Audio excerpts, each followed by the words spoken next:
नमस्कार दोस्तों, हम पढ़ने वाले हैं नाटक साहित्य भाग 2। भाग 1 में हमने देखा था नाटकों का प्रकाशन कब हुआ, नाटकों के पात्र परिचय को देखा था और कौन से अंक में कौन से गीत हैं और सभी का हमने संक्षिप्त परिचय देखा था भाग 1 में। आज हम नाटकों में भाग 2 में पढ़ने वाले हैं। हम देखेंगे महत्वपूर्ण कथन कौन कौन से हैं, किस अंक में है, कितने अंक में हैं और संक्षिप्त में हम उनके पात्रों को भी जान लेते हैं। तो सबसे पहले हम पढ़ने वाले हैं भारतेंदु हरिश्चंद्र अंधेर नगरी, जिसमें पात्र कौन कौन से हैं।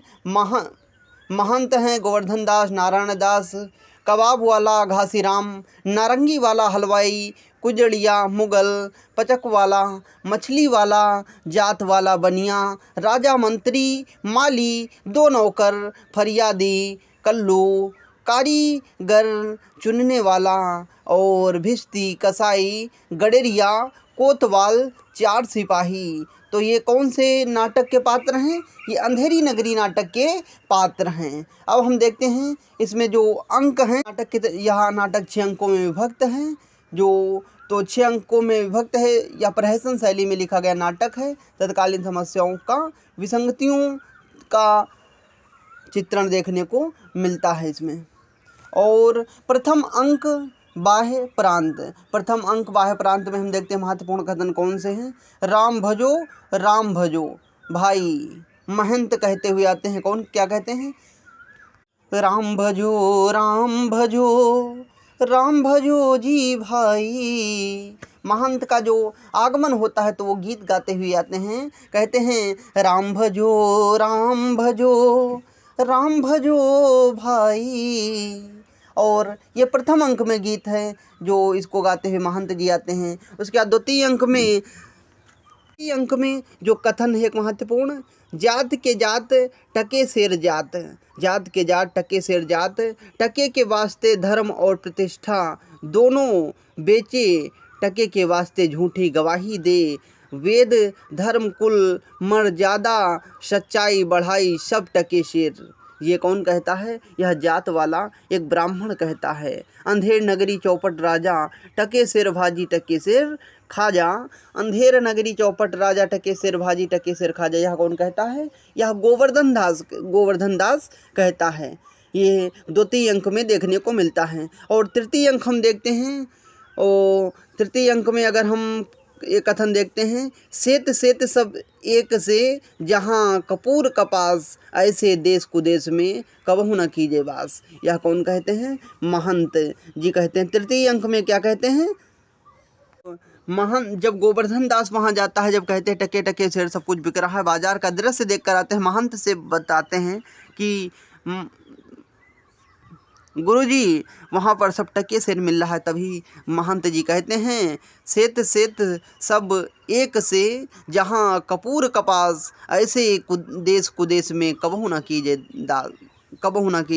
बास। सेत सब एक से जहाँ कपूर कपास, ऐसे देश कुदेश में कबहू न कीजे बास। ये महंत जी कहते हैं। उसके बाद ये तृतीय अंक में दृश्य देखने को मिलता है। उसका चतुर्थ अंक में चुप रहो तुम्हारा न्याय यहाँ ऐसा होगा कि जैसा जम के यहाँ भी ना होगा। ये कौन कहता है? राजा फरियादी। जब राजा फरियादी उसके पास बकरी मर जाती है तो उसके बाद फरियाद लेकर कौन जाते हैं लोग, तो तभी वहाँ पर राजा फरियादी कहते हैं कि चुप रहो तुम्हारा न्याय यहाँ ऐसा होगा कि जैसा जम के यहाँ भी ना हुआ होगा। यह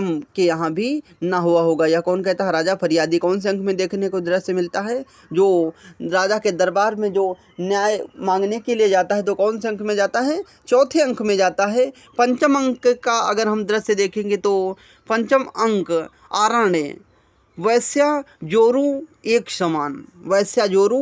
समान। यह कथन किस में देखने को मिलता है? पंचम अंक में देखने को मिलता है। वैश्या और जोरू दोनों एक समान होते हैं। और उसके बाद अंधा धुंध मचो सब देशा,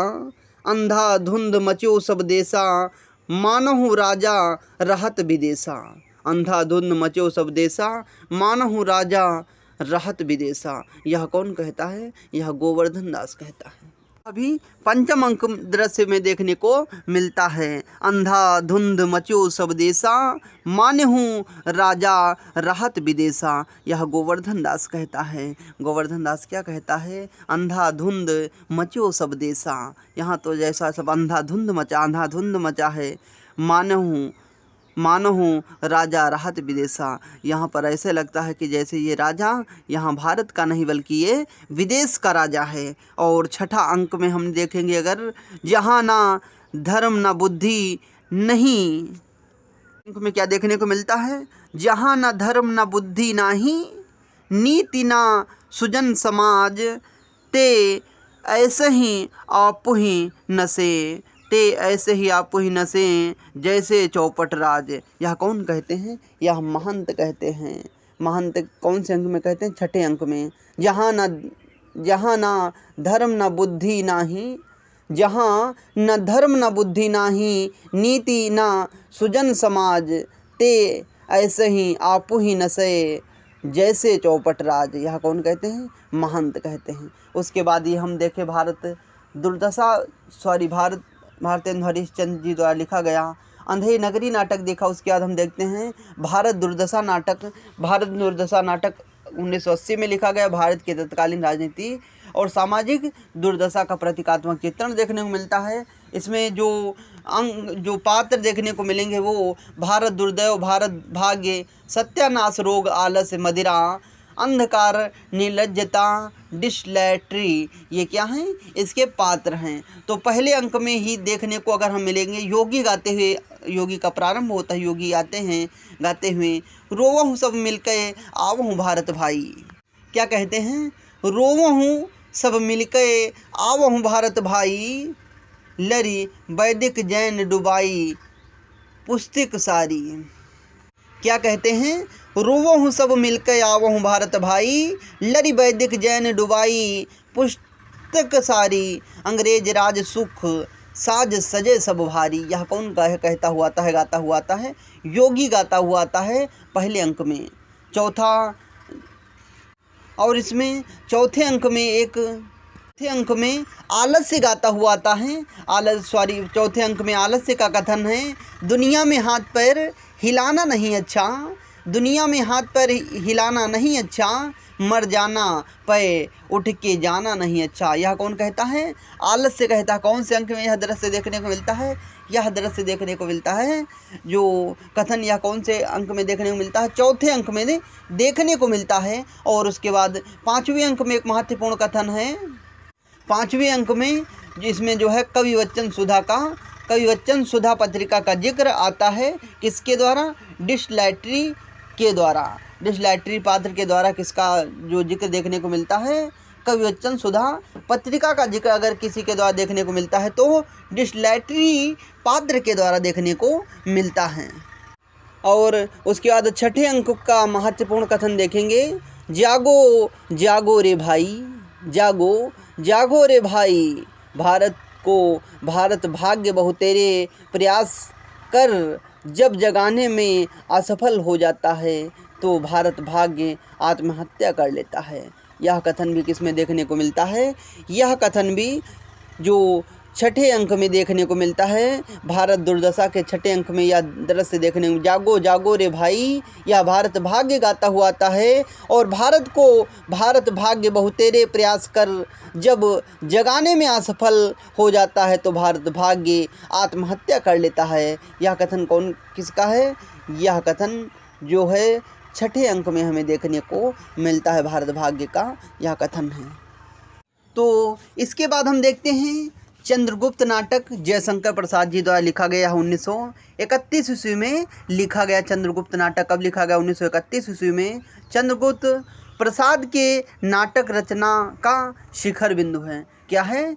चंद्रगुप्त जो नाटक है प्रसाद के नाट्य रचना का शिखर बिंदु है। यह नाटक 4 अंकों में विभक्त है। इसमें अगर हम पात्रों को देखेंगे तो चाणक्य, चंद्रगुप्त, नंद राक्षस, वररुचि, शकटार, अंबिक सिंह, हरण, पर्वतेश्वर, सिकंदर, फिलिप्स मौर्य और देवबल, साइबर्टियस, मेगस्थनीज यमन का ये दूत है। गंधार नरेश, सेल्यूकस, दंडायन। और स्त्री पात्रों में अगर हम देखेंगे अलका, सुवासिनी, कल्याणी, नीला, लीला, मालविका, कार्नेलिया, मौर्य पत्नी और एलिस। ये कौन है? ये जो जयशंकर प्रसाद जी का लिखा गया चंद्रगुप्त नाटक है उसके पात्र हैं। और यह कितने अंकों में विभक्त है? यह जो नाटक है 4 अंकों में विभक्त है। प्रथम अंक के महत्वपूर्ण कथन देख लेते हैं हम। तुम कनक किरण के अंतराल में लुक छिपकर चलते हो क्यों? यह सुवासिनी गाते हुए प्रथम अंक में आती है। यह गीत कौन गाता है? तुम कनक किरण के अंतराल में लुक छिपकर चलते हो क्यों? हे लाज भरे सौंदर्य बता दो मौन बने रहते हो क्यों? यह कौन कहता है? सुवासिनी कहती हैं। सॉरी, ये इतना ही है इसमें। तुम कनक किरण के अंतराल में लुक छिपकर चलते हो क्यों? यह सुवासिनी कहती हैं प्रथम अंक में। और त्याग और क्षमा, त्याग और क्षमा, तप व विद्या, तेज व सम्मान के लिए है। क्या है? त्याग और क्षमा, तप व विद्या, तेज व सम्मान के लिए। यह कौन कहता है? चाणक्य कहता है। अतीत के सुखों के लिए सोच क्यों? अनागत भविष्य का भय क्यों? कौन कहता है? यह सिंहरण कहता है। अतीत के सुखों के लिए सोच क्यों और अनागत भविष्य के लिए का भय क्यों? यह सिंहरण कहता है। मैं मगध का उद्धार चाहता हूँ पर यमन लुटेरों की सहायता से नहीं। कौन कहता है? चंद्रगुप्त कहते हैं। चंद्रगुप्त क्या कहते हैं? मैं मगध का उद्धार चाहता हूँ पर यवन लुटेरों की सहायता से नहीं। चंद्रगुप्त का कथन देखने को मिलता है। ये प्रथम अंक में ही देखने को मिलता है। मैं लेखक नहीं हूँ कात्यायन, शास्त्र प्रणेता हूँ, व्यवस्थापक हूँ। यह कथन कौन कहता है? चाणक्य कहता है। क्या कहते हैं? कात्यायन मंत्री से कहते हैं कि मैं लेखक नहीं हूँ कात्यायन, मैं शास्त्र प्रणेता हूँ, व्यवस्थापक हूँ। यह चाणक्य कहते हैं। मेरा देश है, मेरे पहाड़ हैं, मेरी नदियाँ हैं। अलका कहती हैं। क्या कहती हैं? मेरा देश है, मेरे पहाड़ हैं, मेरी नदियाँ हैं। यहाँ अलका कहती हैं। कौन से अंक में? ये प्रथम अंक में इतने महत्वपूर्ण कथन देखने को मिलते हैं। और उसके बाद कनक किरण के अंतराल में लुक छिपकर चलते हो क्यों? त्याग और क्षमा, तब विद्या, तेज, सम्मान। ये सब किसके? प्रथम अंक में देखने को। अतीत के सुखों के लिए सोच क्यों? अनागत भविष्य के लिए भय क्यों? ये भी प्रथम अंक में देखने को मिलता है। मैं मगध का उद्धार चाहता हूँ लेकिन यमन लुटेरों की सहायता से नहीं। चाणक्य ये चंद्रगुप्त कहते हैं। मैं लेखक हूँ कात्यायन, शास्त्र प्रणेता हूँ, व्यवस्थापक हूँ। यह कौन कहते हैं? यह चाणक्य कहते हैं। मेरा देश है, मेरे पहाड़ हैं, मेरी नदियां हैं। यह अलका कहती हैं। द्वितीय अंक में हम आएंगे चंद्रगुप्त नाटक के। उसमें कौन से महत्वपूर्ण कथन हैं? अरुण या मधुमय देश हमारा, जहाँ पहुँच अनजान क्षितिज को मिलता एक सहारा। यह कार्नेलिया गाती हैं और यह कार्नेलिया के द्वारा गाया जाता है। अरुण या मधुमय देश हमारा, जहाँ पहुँच अनजान क्षितिज को मिलता एक सहारा। यह कार्नेलिया गाती हैं द्वितीय अंक में। और उसके बाद हम तृतीय अंक में जो महत्वपूर्ण कथन देखेंगे, उसके बाद हम देखेंगे तृतीय अंक। यह स्वप्नों का देश, यह त्याग व ज्ञान का पालना। यह स्वप्नों का देश, यह ज्ञान, यह स्वप्नों का देश, यह त्याग व ज्ञान का पालना। अन्य देश मनुष्यों की जन्मभूमि है, यह मनुष्यता की जन्मभूमि है। अन्य देश जो है मनुष्यों की जन्मभूमि है, लेकिन यह जो भारत है वह मनुष्यता की जन्मभूमि है। यह कौन कहती हैं? कार्नेलिया चंद्रगुप्त से कहती हैं। जो अन्य देश हैं वहाँ पर मनुष्य रहते हैं, लेकिन अगर मनुष्यता की जन्मभूमि है वहाँ कौन है? वह कौन सी है? वह भारतवर्ष है, भारत देश है, जहाँ मनुष्यता की जन्मभूमि इसे कहते हैं। किसने कहा है? यहाँ कार्नेलिया ने चंद्रगुप्त से कहा है कि अन्य देश हैं वो सब मनुष्य वहाँ रहते हैं, लेकिन अगर मनुष्यता की जन्मभूमि देखी जाए तो वह भारत ही है। समझदारी आने पर यौवन चला जाता है, समझदारी आने पर यौवन चला जाता है। मैं अविश्वास, कूट, चक्र और छलनाओं का कंकाल हूँ। क्या कहते हैं, समझदारी आने पर यौवन चला जाता है, मैं अविश्वास कूट चक्र और छलनाओं का कंकाल हूँ। चतुर्थ अंक ये तृतीय अंक में देखने को मिलता है। उसके बाद चतुर्थ अंक की बात हम करेंगे, पतन और कहाँ तक हो सकता है। पतन और कहाँ तक हो सकता है, ले लो मौर्य चंद्रगुप्त अपना अधिकार छीन लो। और कहाँ तक हो सकता है, ले लो मौर्य चंद्रगुप्त अपना अधिकार छीन लो। यह कौन कहते हैं, चाणक्य कहते हैं। किससे कहते हैं, चंद्रगुप्त से कहते हैं। पतन और कहाँ तक हो सकता है, ले लो मौर्य चंद्रगुप्त अपना अधिकार छीन लो। यदि प्रेम ही जीवन का सत्य है तो संसार ज्वालामुखी है। यह कथन भी इसमें देखने को मिलता है चतुर्थ अंक में। कौन से, चंद्रगुप्त में। यदि प्रेम ही जीवन का सत्य है तो संसार क्या है, ज्वालामुखी है। यह कौन कहती हैं, कार्नेलिया कहती हैं। इस नाटक में कार्नेलिया के संवाद कितने अच्छे और मार्मिक प्रसाद जी ने रखे हैं, जो विचार रखे हैं। वे क्या कहती हैं, मनुष्य अन्य देश जो हैं मनुष्यों की जन्मभूमि है और भारत जो एक है वो मनुष्यता की जन्मभूमि है। कौन कहती हैं, कार्नेलिया कहती हैं। और कार्नेलिया यह भी एक गीत गाती हैं, अरुण यह मधुमय देश हमारा, जहाँ पहुँच अनजान क्षितिज को मिलता एक सहारा। ये भी किसका कथन है, कार्नेलिया का है। और यदि प्रेम ही जीवन का सत्य है तो, यदि प्रेम ही जीवन का सत्य है तो संसार ज्वालामुखी है। यह कार्नेलिया का क्या है, कथन है। मैं क्रूर हूँ केवल वर्तमान के लिए, भविष्य के लिए, सुख व शांति के लिए नहीं। यह कौन कहते हैं, चाणक्य कहते हैं। कि क्या कहते हैं, मैं क्रूर हूँ केवल वर्तमान के लिए, मैं क्रूर हूँ केवल वर्तमान के लिए, भविष्य के सुख व शांति के लिए। मैं क्रूर हूँ केवल वर्तमान के लिए, लेकिन भविष्य और के सुख और शांति के लिए। चाणक्य, यह कथन किसका देखने को मिलता है, चाणक्य का कथन देखने को मिलता है। अगर मैं क्रूर हूँ तो केवल वर्तमान के लिए, लेकिन भविष्य के लिए मैं सुख शांति हूँ। यह कौन कथन किसका है, चाणक्य का है। यह युद्ध ग्रीक व भारतीयों का नहीं, यह अरस्तु व चाणक्य की चोट है। यह कौन कहती हैं, कार्नेलिया कहती हैं। यह युद्ध जो है ग्रीक व भारतीयों का नहीं, यह अरस्तु व चाणक्य की चोट है। कार्नेलिया कहती हैं, युद्ध देखना चाहते हो तो मेरा हृदय फाड़ कर देखो मालविका। युद्ध देखना चाहते हो तो मेरा हृदय फाड़ कर देखो मालविका। किससे कहती हैं, चंद्रगुप्त से कहती हैं। इसके बाद हम देखते हैं स्कंदगुप्त नाटक। इसका प्रकाशन 1928 ईस्वी में हुआ। यह नाटक 5 अंकों में विभक्त है। यह प्रसाद ने अपने नाटक स्कंदगुप्त में भारत तथा यूरोप दोनों की नाट्य कलाओं का समावेश किया है। क्या है, यह 1928 ईस्वी में लिखा गया। यह 5 अंकों में विभक्त है। यह नाट्य कलाओं का समावेश है। इसमें कितने अंक हैं, 5। और जो चंद्रगुप्त नाटक था उसमें कितने अंक थे, उसमें 4 अंक थे। और हमने देखा भारत दुर्दशा में 6 अंक हैं। और अंधेर नगरी में भी 6 अंक हैं।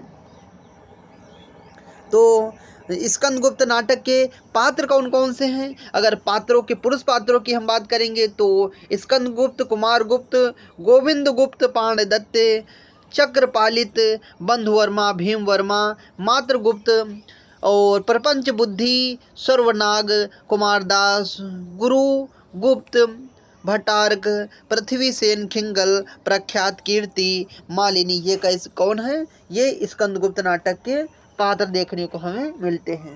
पात्रों में अगर हम देखेंगे, देवकी, आनंद देवी, जयमाला, देवसेना, विजय, रामा और मालिनी। तो स्त्री पात्रों में देवमाला हो गई और आनंद देवी, जयमाला, देवसेना, विजय और विजया, रामा, मालिनी, ये जो हैं स्त्री पात्रों में हैं। और प्रथम अंक में जो हम देखेंगे महत्वपूर्ण कथन होगा तो वो अधिकार सुख कितना मादक है और सारहीन है।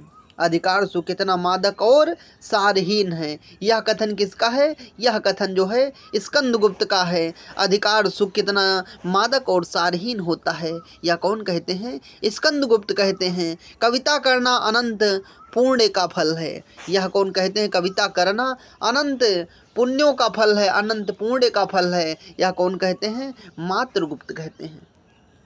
परिवार ही सृष्टि जीवन है, परिवार ही सृष्टि जीवन है। समय स्त्री व पुरुष दोनों की गोद लेकर दोनों हाथ से खेलता है, यह कथन किसका है? धातुसेन का है। परिवार ही सृष्टि जीवन है, परिवार ही सृष्टि जीवन है। स्त्री पुरुष दोनों ही दोनों की गोद लेकर दोनों हाथ से क्या करते हैं? खेलते हैं। किसका कथन है? धातुसेन का है। पुल्लिंग व स्त्रीलिंग की समष्टि अभिव्यक्ति की कुंजी है। क्या? पुल्लिंग व स्त्रीलिंग की समष्टि अभिव्यक्ति की कुंजी है। पुरुष उछाल दिया जाता है, स्त्री आकर्षण करती है, यही जड़ प्रकृति का चेतना रहस्य है, यह कौन कहते हैं? धातुसेन कहते हैं कि पुल्लिंग व स्त्रीलिंग की समष्टि अभिव्यक्ति की कुंजी है।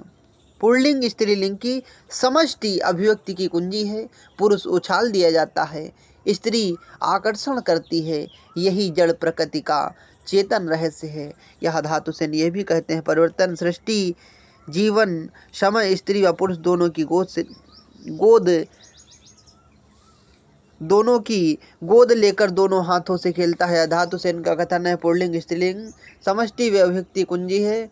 पुरुष उछाल दिया जाता है, स्त्री आकर्षण करती है, यही कारण है कि प्रकृति चेतना रहस्य है। यह प्रथम अंक में देखने को दृश्य जो कथन है महत्वपूर्ण देखने को मिलते हैं। और द्वितीय अंक में अगर हम देखेंगे, क्षमा पर मनुष्य का अधिकार है, वह पशु के पास नहीं। क्षमा पर मनुष्य का अधिकार है, वह पशु के पास नहीं मिलती। उठो मैं तुम्हें क्षमा करती हूँ, यह कौन कहती हैं? देवकी कहती हैं। किससे कहती हैं? सर्वनाग से कहती हैं। सर्वनाग से क्या कहती हैं? क्षमा जो है मनुष्यों का अधिकार है, यहाँ जो है पशुओं के पास नहीं है।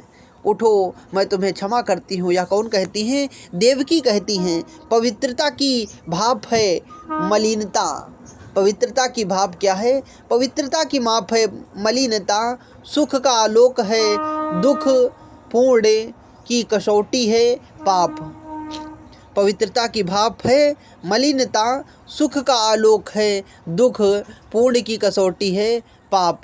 यह कथन किसका देखने को मिलता है? यह कथन जो है देवसेना का देखने को मिलता है। प्रत्येक परमाणु के मिलने में एक समय है, यह कथन किसका है? यह कथन देवसेना का है। प्रत्येक परमाणु के मिलने में एक समय है, यह कथन देवसेना का है। और द्वितीय अंक के बाद तृतीय अंक में यह जो क्षमा पर मनुष्य का अधिकार है वह पशु के पास नहीं मिलती है, कौन से अंक में? द्वितीय अंक में। और कौन से नाटक में देखने को मिलती है? स्कंदगुप्त नाटक में देखने को कथन मिलता है, वो भी द्वितीय अंक में।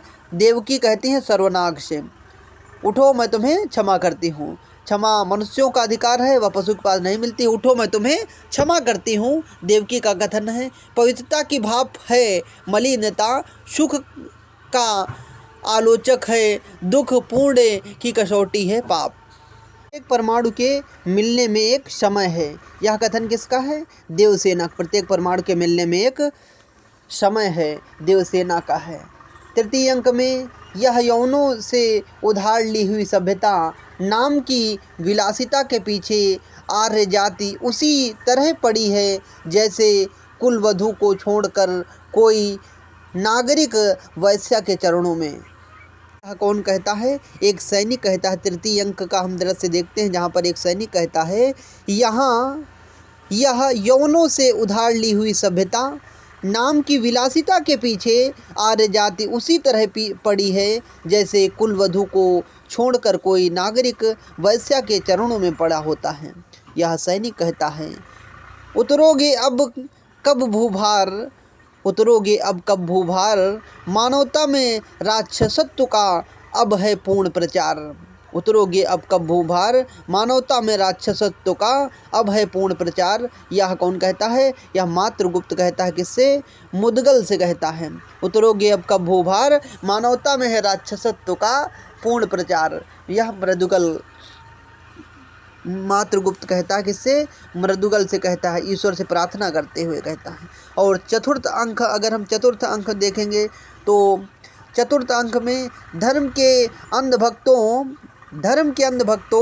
मनुष्य अपूर्ण है। धर्म के अंधभक्तों मनुष्य अपूर्ण हैं, इसलिए सत्य का विकास जो उसके द्वारा होता है अपूर्ण होता है। प्रख्याति कीर्ति में हम देखेंगे, अगर यहाँ यवनों के उधार ली हुई सभ्यता नाम की विलासिता के पीछे आर्य जाति उसी तरह पड़ी है जैसे कल वधु को छोड़कर कोई नागरिक वैश्या के चरणों में। उतारोगे अब कब भूभार, मानवता में राक्षसत्व का अब है पूर्ण प्रचार। उतारोगे अब कब भूभार, मानवता में राक्षसत्व का अब है पूर्ण प्रचार। मातृगुप्त मुदगल से ईश्वर से प्रार्थना करते हुए कहते हैं, धर्म के अंधभक्तों मनुष्य अपूर्ण है, इसलिए सत्य का विकास जो उसके द्वारा होता है वह अपूर्ण होता है। वो क्या कौन कहते? प्रख्याति कीर्ति कहती हैं। इसमें ये चतुर्थ अंक में कहती हैं कि धर्म के अंधभक्तों मनुष्य अपूर्ण है, इसीलिए सत्य का विकास जो उसके द्वारा होता है वह भी अपूर्ण होता है। या कौन कहता है? प्रख्यात कीर्ति कहती हैं। किस कौन से अंक में? चतुर्थ अंक में कहती हैं। और पंचम अंक में हम देखेंगे, आवश्यकता ही संसार के व्यवहारों की दलाल है। आवश्यकता ही संसार के व्यवहारों की दलाल है। या कौन कहती हैं? विजया कहती हैं। जिए तो सदा उसी के लिए यही अभिमान रहे या हर्ष। जिए तो सदा उसी के लिए यही अभिमान रहे या हर्ष, निछावर कर दे हम सर्वस्व हमारा प्यारा भारतवर्ष।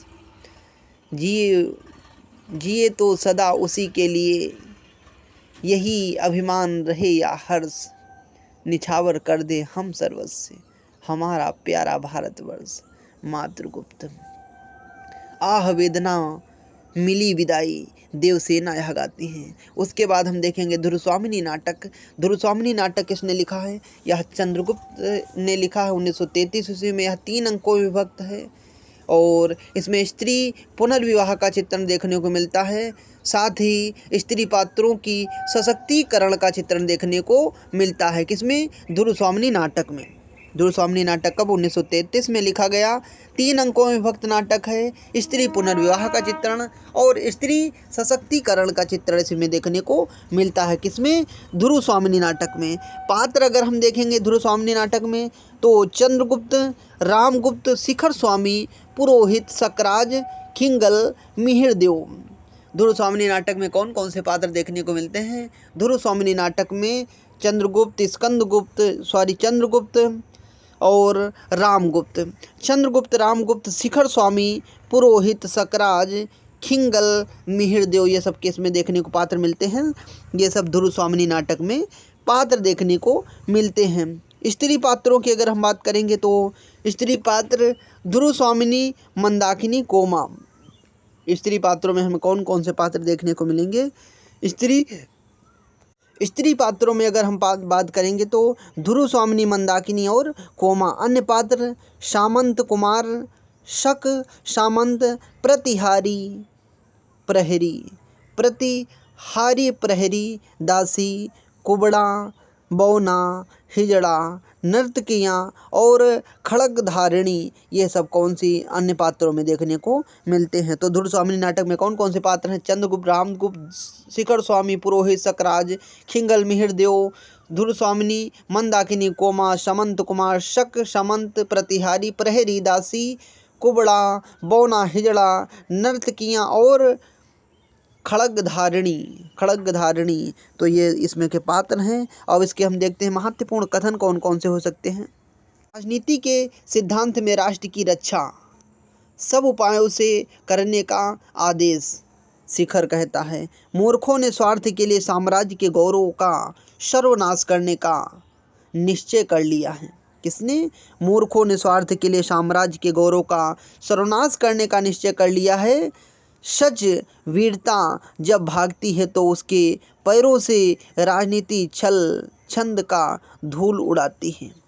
यह कथन किसमें देखने को? पहला अंक ही है, उसी में देखने को मिलता है। क्या कहते हैं?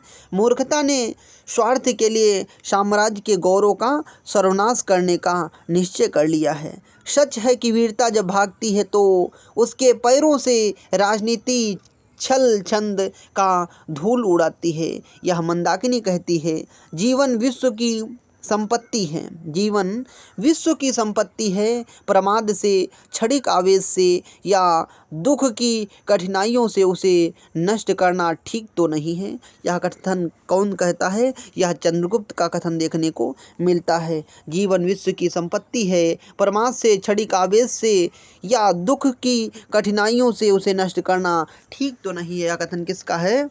यह कथन जो है ये चंद्रगुप्त का है। किसका है? यहाँ चंद्रगुप्त का। और द्वितीय अंक में हम देखेंगे तो ये जीवन विश्व की संपत्ति है, प्रमाद से, क्षणिक आवेश से या दुख की कठिनाइयों से उसे नष्ट करना ठीक तो नहीं, यह चंद्रगुप्त कहते हैं। और उसके बाद हम देखते हैं द्वितीय अंक में, यौवन तेरी चंचल छाया, यह कौन गाती हुई है? यह कोमा गाती हैं। कहती हैं, यौवन तेरी चंचल छाया, कोमा गाती हैं।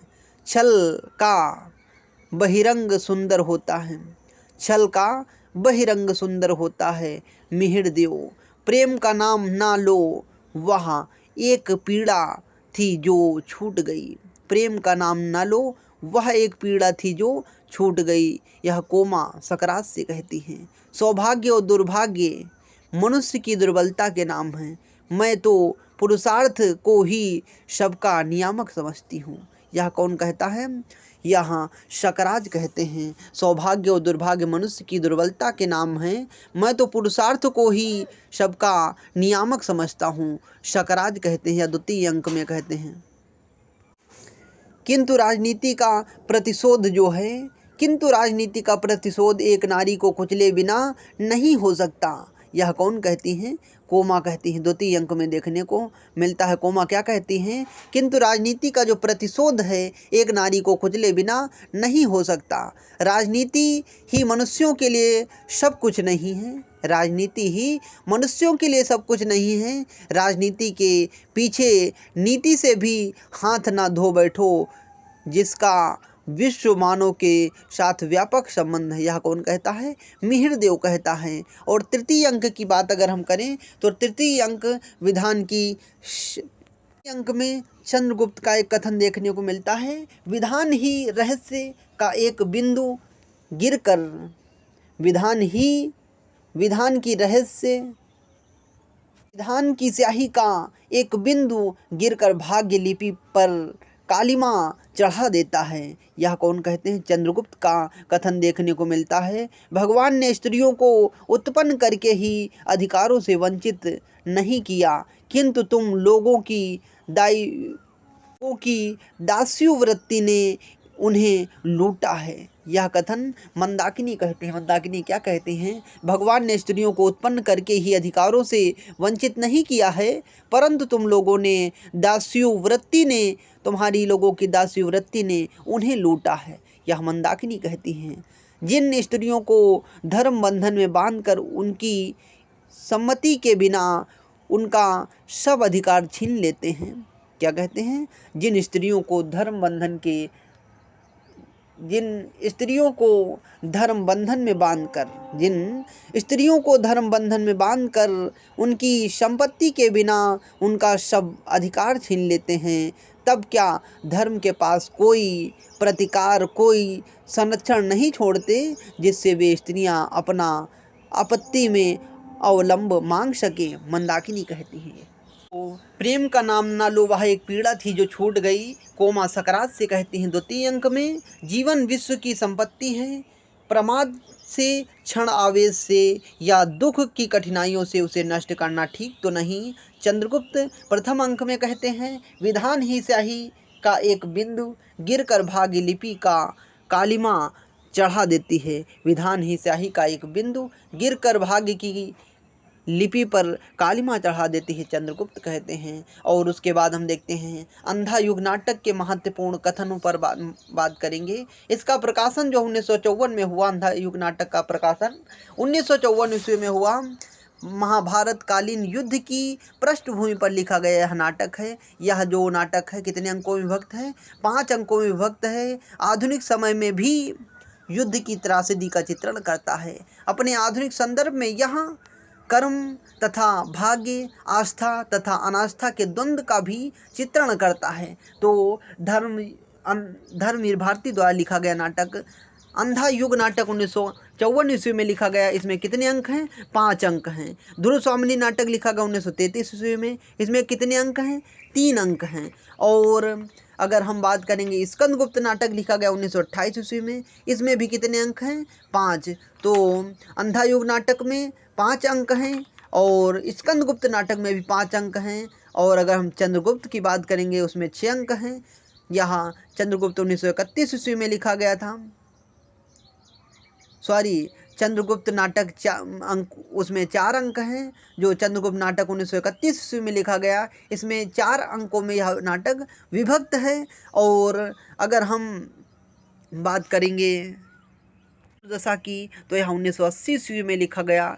इसमें अंक की बात करेंगे तो इसमें 6 अंक हैं। और अंधेर नगरी में भी 6 अंक है, 1981 ईस्वी में लिखा गया। अब हम किसकी बात करते हैं? अंधा युग नाटक धर्मवीर भारती द्वारा लिखा गया।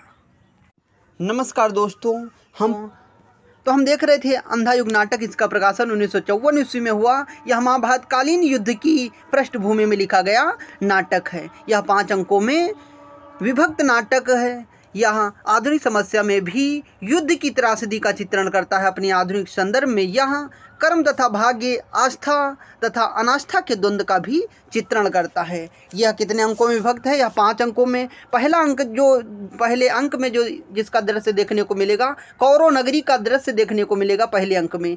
दूसरा अंक जो है पशु का उदय। और तीसरा अंक जो है अश्वत्थामा का अंतर्द्वंद, अंतराल, पंख, पहिए और पट्टियाँ, ये सब उसमें देखने को मिलेगी। कौन से अंक में? जो इसका तीसरा अंक है। उसके बाद चौथा अंक में गांधारी का श्राप हमें देखने को मिलेगा। और 5वां अंक जो है विजय एक क्रमिक आत्महत्या। 5वें अंक में क्या देखने को मिलेगा? विजय एक क्रमिक आत्महत्या और समापन प्रभु की मृत्यु। तो ये नाटक जो है कितने अंकों में विभक्त है? 5 अंकों में। कौन कौन सा? सबसे कौरव नगरी नंबर 1, दूसरा पशु का उदय, तीसरा अश्वत्थामा का अर्धसत्य, अंतराल, पंख, पहिए और पट्टियाँ। अंतराल, पंख, पहिए और पट्टियाँ। गांधारी का श्राप 5वां अंक में मिलेगा। विजय क्रमिक आत्महत्या, समापन प्रभु की हत्या। तो ये हैं क्या अंधा युग नाटक के जो अंक हैं, अंकों का उसमें जो वर्णन देखने को मिलेगा। पहले अंक में टुकड़े टुकड़े हो बिखर चुकी मर्यादा, टुकड़े टुकड़े हो बिखर चुकी मर्यादा, उसको दोनों ही पक्षों ने तोड़ा। टुकड़े टुकड़े हो बिखर चुकी मर्यादा, टुकड़े टुकड़े हो बिखर चुकी मर्यादा, उसको दोनों ही पक्षों ने तोड़ा है। पड़ाव पांडवों ने कुछ कम तो कौरवों ने कुछ ज़्यादा, टुकड़ों टुकड़ों में बिखर चुकी मर्यादा, उसको दोनों ही पक्षों ने तोड़ा, पांडवों ने कुछ कम तो कौरवों ने ज़्यादा। यह कथन किसमें देखने को मिलेगा? पहले अंक में ही हमें यह दृश्य देखने को मिलेगा, ये कथन देखने को मिलेंगे। दोनों ही पक्षों में जीता अंधापन, दोनों ही पक्षों में जीता अंधापन, भय का अंधापन, ममता का अंधापन, अधिकारों का अंधापन जीत गया, अधिकारों का अंधापन जीत गया। जो कुछ सुंदर था, शुभ था, कोमलता था, कुछ सुंदर था, शुभ था, कोमलतम था, वह हार गया।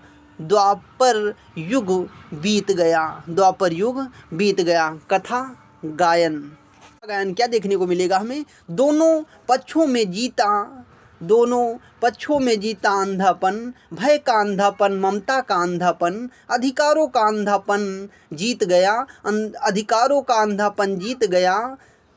जो कुछ सुंदर था, शुभ था, कोमलतम था, वह हार गया, द्वापर युग बीत गया। यह कथन किसमें देखने को मिलेगा? यह कथानक है, जो कथा गायन है, उसमें जो अंधा युग नाटक है उसमें कथा गायन यही ये है।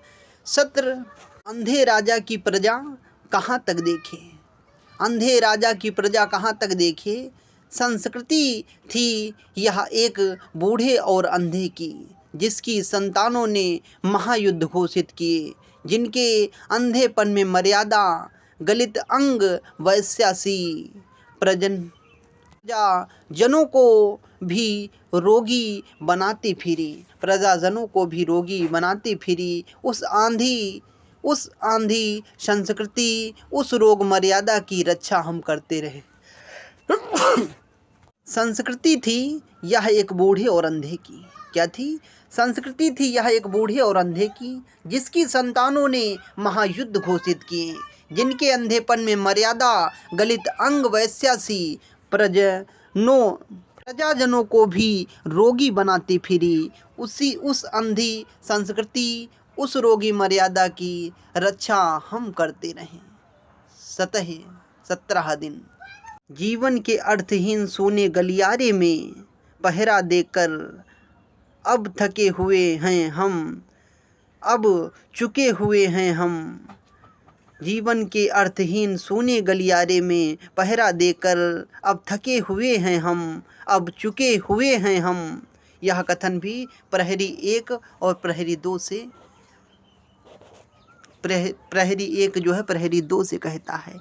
भीष्म ने कहा था, गुरु द्रोणा ने कहा था, भीष्म ने कहा था, गुरु द्रोणा ने कहा था, इसी अंतपुर में आकर कृष्ण ने कहा था, मर्यादा मत तोड़ो, तोड़ी हुई मर्यादा कुचले हुए अजगर सी गुंजलिका में कौरव वंश को लपेटकर सूखी लकड़ी सा तोड़ डाल लेगी।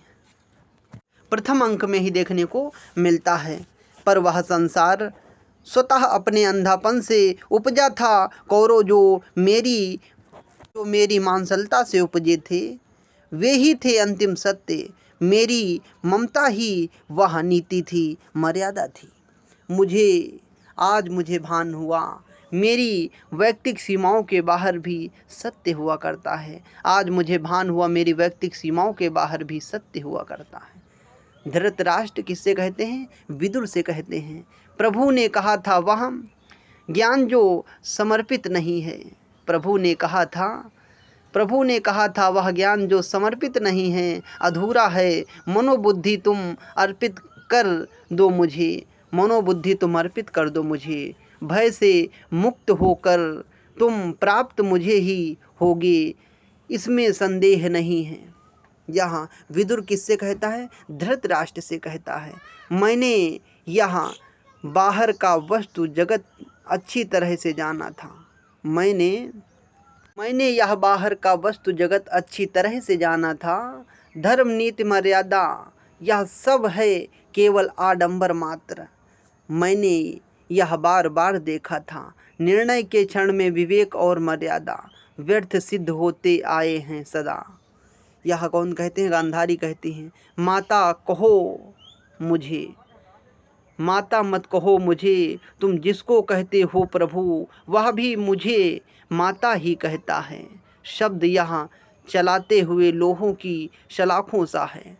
क्या कहते हैं? शब्द यहाँ चलते हुए लोहों की शलाखों सा है, मेरी पसलियों में धंसता है। वह भी मुझे माता ही कहता था। शब्द यह जलते हुए लोहों की शलाखों सा है, मेरी पसलियों में धंसता। गांधारी विदुर से कहती है, पता नहीं प्रभु है या नहीं, पता नहीं प्रभु है या नहीं, किंतु उस दिन यह सिद्ध हुआ जब कोई भी मनुष्य अनासक्त होकर चुनौती देता है इतिहास को, उस दिन नक्षत्र की दिशा बदल जाती है। नियति नहीं पूर्व निर्धारित, उसको हर क्षण मानो निर्णय बनाता मिटाता है। माता मत कहो मुझे, तुम जिसको कहते हो प्रभु, वह भी मुझे माता ही कहता है। यह कौन कहता है? गांधारी कहती हैं। किससे कहती हैं? विदुर से कहती हैं। सुनो द्रोणाचार्य सुनो, द्रोणा सुनो, सुनो द्रोणा सुनो, मैं यह तुम्हारा अश्वत्थामा, मैं यह तुम्हारा अश्वत्थामा, कायर अश्वत्थामा, शेष हूँ अभी तक, जैसे रोगी मुर्दे के मुख में शेष रहता है गंदा कफ बासी थूक, शेष हूँ अभी तक मैं। यह कौन कहता है? अश्वत्थामा कहता है, सुनो द्रोणा सुनो, मैं तुम्हारा अश्वत्थामा, कायर अश्वत्थामा, मैं तुम्हारा अश्वत्थामा, कायर अश्वत्थामा, अश्वत्थामा, शेष हूँ अभी तक, जैसे रोगी मुर्दों के मुख में शेष रहता है गंदा कफ बासी थूक, शेष हूँ अभी तक मैं। मैंने बतलाया था उसको, मैंने बतलाया था उसको झूठा भविष्य, अब जाकर उसको बतलाऊंगा, वर्तमान से स्वतंत्र कोई भविष्य नहीं, अब भी समय है दुर्योधन, समय अब भी है, अब भी समय है दुर्योधन, समय अब भी है, हर क्षण इतिहास बदलने का क्षण है। वृद्ध याचक जो है अश्वत्थामा से यह बात कहता है। कौन कहता है? वृद्ध याचक जो है अश्वत्थामा से कहता है। मेरा अपराध सिर्फ इतना, सत्य पर रहा मैं दृढ़। यह कौन कहता है? युयुत्सु, युयुत्सु कहता है, मेरा अपराध सिर्फ इतना, सत्य पर मैं रहा दृढ़। यह कौन कहता है? युयुत्सु कहता है, सुनते हो पिता, मैं इस प्रतिहिंसा में बिल्कुल अकेला हूँ। दुनिया की सारी मर्यादा बुद्धि केवल इस निपट अनाथ अश्वत्थामा पर ही लादी जाती है। यह कौन कहता है? अश्वत्थामा किससे कहता है? कृपाचार्य से कहता है। देखने को मिलता है यह तीसरे अंक में देखने को हमें मिलता है। और चौथे अंक में, अंधों को सत्य दिखाने में क्या मुझको भी अंधा ही होना है, अंधों को सत्य दिखाने में क्या मुझको भी अंधा ही होना है। यह कथन संजय कहता है। क्या कहता है? कि अंधों को अगर सत्य दिखाना है तो मुझे भी अंधा होना होगा। यह कौन कहता है? संजय कहता है। ये कौन से अंक में देखने को मिलेगा? ये चौथे अंक में दृश्य देखने को मिलेगा। कृष्ण सुनो, तुम यदि चाहते हो तो कृष्ण सुनो, तुम यदि चाहते तो रुक सकता था युद्ध यहाँ, मैंने प्रसव नहीं किया था। कृष्ण से कहती हैं कि कृष्ण सुनो, तुम यदि चाहते तो रुक सकता था युद्ध यहाँ, मैंने प्रसव नहीं किया था। कंकाल यह है इंगित पर तुम्हारे ही भीम ने अधर्म किया, क्यों नहीं तुमने वह शाप दिया भीम को जो तुमने दिया निरपराध अश्वत्थामा को, तुमने किया है प्रभुत्ता का दुरुपयोग। यह कौन कहता है? गांधारी कहती हैं। किससे कहती हैं? कृष्ण से कहती हैं। और पांचवा अंक अगर हम देखेंगे तो यह अश्वत्थामा रोगी प्रतिध्वनित, यह अश्वत्थामा होगी प्रतिध्वनित, यह अश्वत्थामा होगी प्रतिध्वनित।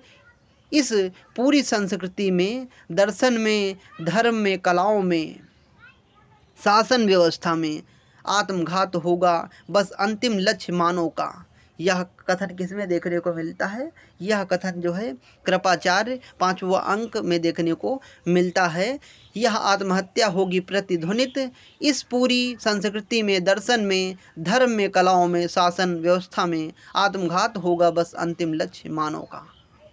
पांचवें अंक में और एक कथन देखने को मिलेगा, विदुर, शिखरों की ऊंचाई कर्म की नीचता का परिहार नहीं करती है। शिखरों की ऊंचाई कर्म की नीचता का परिहार नहीं करती है। यह कथन कौन कहता है? यह कौन कहता है? विदुर कहता है। क्या कहता है? शिखरों की ऊंचाई कर्म की नीचता का परिहार नहीं करती है।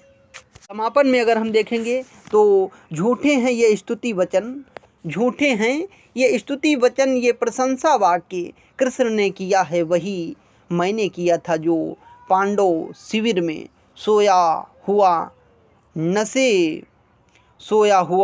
नशे में डूबा व्यक्ति होता है एक सा। उसने नशे में डूबे अपने बंधुजनों की है व्यापक हत्या। उसने नशे में डूबे अपने बंधुजनों की है व्यापक हत्या। आज वह सारा अभिमान मेरा टूट गया, जीवन भर रहा निरपेक्ष सत्य, कर्मों में उतरा नहीं। अपने ही शोणित से मुझको अभिव्यक्त किया, अपने ही शोणित से मुझको अभिव्यक्त किया। जैसे सड़ा रक्त निकल जाने से, जैसे सड़ा रक्त निकल जाने से फटे की टीस फटा जाती है, वैसे ही मैं अनुभव करता हूँ विगत शोक। यह जो अनुभूति मिली, क्या यह आस्था है? पर मैं तो हूँ निष्क्रिय निरपेक्ष सत्य, मर नहीं पाता हूँ। पर मैं तो हूँ निष्क्रिय निरपेक्ष सत्य हूँ, मर नहीं पाता, बचा नहीं पाता हूँ। कर्म से पृथक खोता जाता हूँ क्रमशः अर्थ अपने अस्तित्व का। कौन कहता है? यह संजय युयुत्सु से कहता है। किया मैंने वध किंतु हाथ मेरे नहीं थे वे। अश्वत्थामा कहता है कि किया मैंने वध किंतु हाथ मेरे नहीं थे वे, हृदय मेरा नहीं था वहाँ, अंधा युग बैठ गया था मेरी नस नस में, अंधा युग बैठ गया था मेरी नस नस में, अंधी प्रतिहिंसा बन। यह कौन कहता है? अश्वत्थामा कहता है। क्या कोई सुनेगा जो अंधा नहीं है और विकृत नहीं है और जो मानव भविष्य को बचाएगा? यह कौन कहता है? वृद्ध याचक कहता है। तो ये था अंधा युग नाटक। उसके बाद हम देखेंगे लक्ष्मी नारायण लाल मिश्र, लक्ष्मी नारायण लाल का सिंदूर की होली नाटक उसके बाद हम देखेंगे। तो यहाँ तक हमने देखा अंधेर नगरी भारतेंदु हरिश्चंद्र जी द्वारा लिखा गया नाटक, या 6 अंकों में विभक्त, इसको हमने देखा। और हमने भारत दुर्दशा, यह भी 6 अंकों में विभक्त नाटक को देखा। और उसके बाद चंद्रगुप्त नाटक जो कि 1931 ईस्वी में लिखा गया। किसने लिखा? जयशंकर प्रसाद जी ने। इसको 4 अंकों में विभक्त है, इसको हमने पढ़ा। और उसके बाद धुरुस्वामिनी नाटक 1928 ईस्वी में लिखा गया, यह 5 अंकों में विभक्त है, इसको हमने पढ़ा। स्कंदगुप्त नाटक 1928 ईस्वी में लिखा गया, यह 5 अंकों में विभक्त है, इसको हमने पढ़ा। जयशंकर प्रसाद जी द्वारा लिखा गया नाटक है। भारत और यूरोप दोनों की नाट्य कलाओं का समावेश इसमें किया गया है। और धुरुस्वामिनी 1933 ईस्वी में लिखा गया नाटक, यह 3 अंकों में विभक्त है। इसमें स्त्री पुनर्विवाह तथा स्त्री पात्रों का सशक्तिकरण देखने को मिलता है। और उसके बाद हमने देखा अंधा युग नाटक। अब हम पढ़ने वाले हैं सिंदूर की होली नाटक। कौन सा पढ़ने वाले हैं? लक्ष्मी नारायण लाल मिश्र द्वारा लिखा गया सिंदूर की होली नाटक। इसका प्रकाशन 1934 ईस्वी में हुआ। यह नाटक जो है 2 अंकों में विभक्त है। यह नाटक इब्सन, बर्नार्ड शाह इत्यादि पश्चिमी विचारकों से प्रभावित नाटक है। लक्ष्मी नारायण मिश्र हिंदी में समस्या नाटकों के लिए महत्वपूर्ण लेखक हैं। लक्ष्मी नारायण मिश्र जो हैं हिंदी में समस्या नाटकों के लिए सिद्ध हैं। तो इसका प्रकाशन 1934 में 2 अंकों में विभक्त है। ये किससे प्रभावित है? ये इब्सन और बर्नार्ड शाह पश्चिमी विचारकों से क्या हैं? ये प्रभावित हैं। ये समस्या नाटकों के लिए महत्वपूर्ण है। कौन? जो लक्ष्मी नारायण लाल मिश्र हैं। इनके जो पात्र, इस जो सिंदूर की होली नाटक है उसमें पात्रों को अगर हम देखेंगे तो रजनीकांत, मनोज शंकर, मुरली लाल और माहिर अली, भगवंत सिंह, हर नंदन, चंद्रकला, मनोरमा, डॉक्टर व कुछ और अन्य जन। अब इस नाटक के हम कुछ महत्वपूर्ण कथनों को देखेंगे। पहला अंक है, बस उसने आपका क्या बिगाड़ा। बड़े घरानों में ऐसे लड़के भी पैदा हो जाते हैं। बस उसने आपका क्या बिगाड़ा। बड़े घरानों में ऐसे लड़के भी पैदा हो जाते हैं, लेकिन किसी तरह निभाना ही पड़ता है। उसकी बुराई तो आपको छिपानी चाहिए। इसमें आप ही की बुराई है। यह कौन कहता है? मुरारी लाल भगवंत सिंह से कहता है। मुरारी लाल किससे कहता है? मुरारी लाल भगवंत सिंह से कहता है कि बस उसने उसने आपका क्या बिगाड़ा। बड़े घरानों में ऐसे लड़के पैदा ही हो जाते हैं, लेकिन किसी तरह निभाना ही पड़ता है। उसकी बुराई तो आपको छिपानी चाहिए, आप उसकी बुराई कर रहे हैं आजकल। उसके बाद हम दूसरा कथन देखेंगे। आजकल कानून ही ऐसा है, हमें सज़ा उसको नहीं दी जाती है जो अपराधी है। आजकल कानून ऐसा है, सज़ा उसको नहीं दी जाती है जो अपराध करता है, सज़ा तो केवल उसको होती है जो अपराध छिपाना नहीं जानता। बस यही कानून है। आजकल सज़ा उसको नहीं दी जाती है, आजकल सज़ा उसको नहीं दी जाती है जो अपराध करता है, सज़ा उसको दी जाती है जो अपराध को छिपाना नहीं जानता। यह कथन सिंदूर की होली नाटक में देखने को मिलता है। आजकल कानून ऐसा है कि सज़ा उसको नहीं दी जाती है जो अपराध करता है, बल्कि सज़ा उसको दी जाती है जो अपराध को छिपाना नहीं जानता। यह कौन कहता है? मुरारी लाल कहते हैं। किससे? माहिर अली से कहते हैं। कला का आधार तो विश्व और शिक्षा का संदेह है। क्या कहते हैं? कला का आधार तो कला का आधार तो विश्वास और शिक्षा का संदेह है। इन दोनों को एक ही साथ रख देना, दो शत्रुओं को बांधकर एक साथ समुद्र में फेंक देना है। यह कौन कहता है? यहाँ मनोरमा कहती हैं। किससे कहती हैं? चंद्रकला से कहती हैं। का मतलब है कि कीचड़ में कमल नहीं उगाना चाहिए, लेकिन जो स्वभाव है वह कमल ताल के कीचड़ में ही उगेगा, लेकिन गंगा के बालू में नहीं। यह कौन कहता है? मनोरमा कहते हैं। इसका मतलब है कि कीचड़ को तालाब में नहीं उगाना चाहिए, लेकिन उसका स्वभाव है कि वह गंगा के बालू में नहीं उगेगा, बल्कि तालाब में ही उगेगा। कौन? कमल। कौन कहता है? मनोरमा कहती है। तुम जानती हो किससे प्रेम करते हैं? यह कौन कहती है? काला मनोरमा से कह रही हैं कि तुम जानती हो मैं किससे प्रेम करती हूँ। प्रेम दो चार से तो नहीं हो सकता। प्रेम मैं किससे करती हूँ? प्रेम दो चार से तो नहीं हो सकता। और फिर अब प्रथम दर्शन में प्रेम का समय भी नहीं रहा।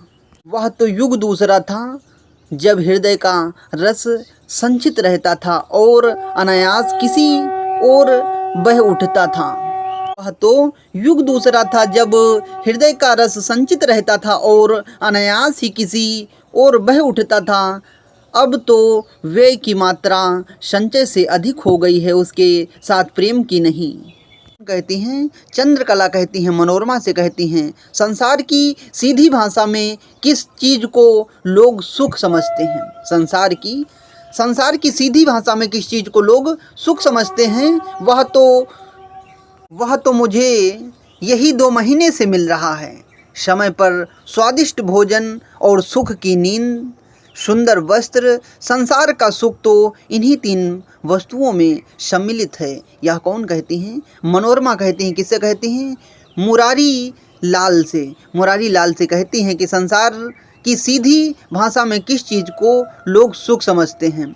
संसार की सीधी भाषा में किस चीज़ को लोग सुख समझते हैं, वह तो यही 2 महीनों में मुझे समझ में आया। पर समय पर भोजन स्वादिष्ट मिल जाना, सुख की नींद लेना, सुंदर वस्त्र पहनना, यही 3 वस्तुओं में जो संसार का सुख है समाहित है। या कौन कहती हैं? मनोरमा कहती हैं। कला की साधना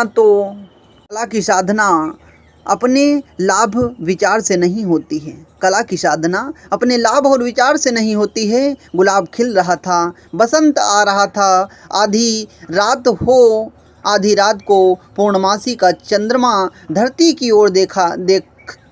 ओर देख रहा था।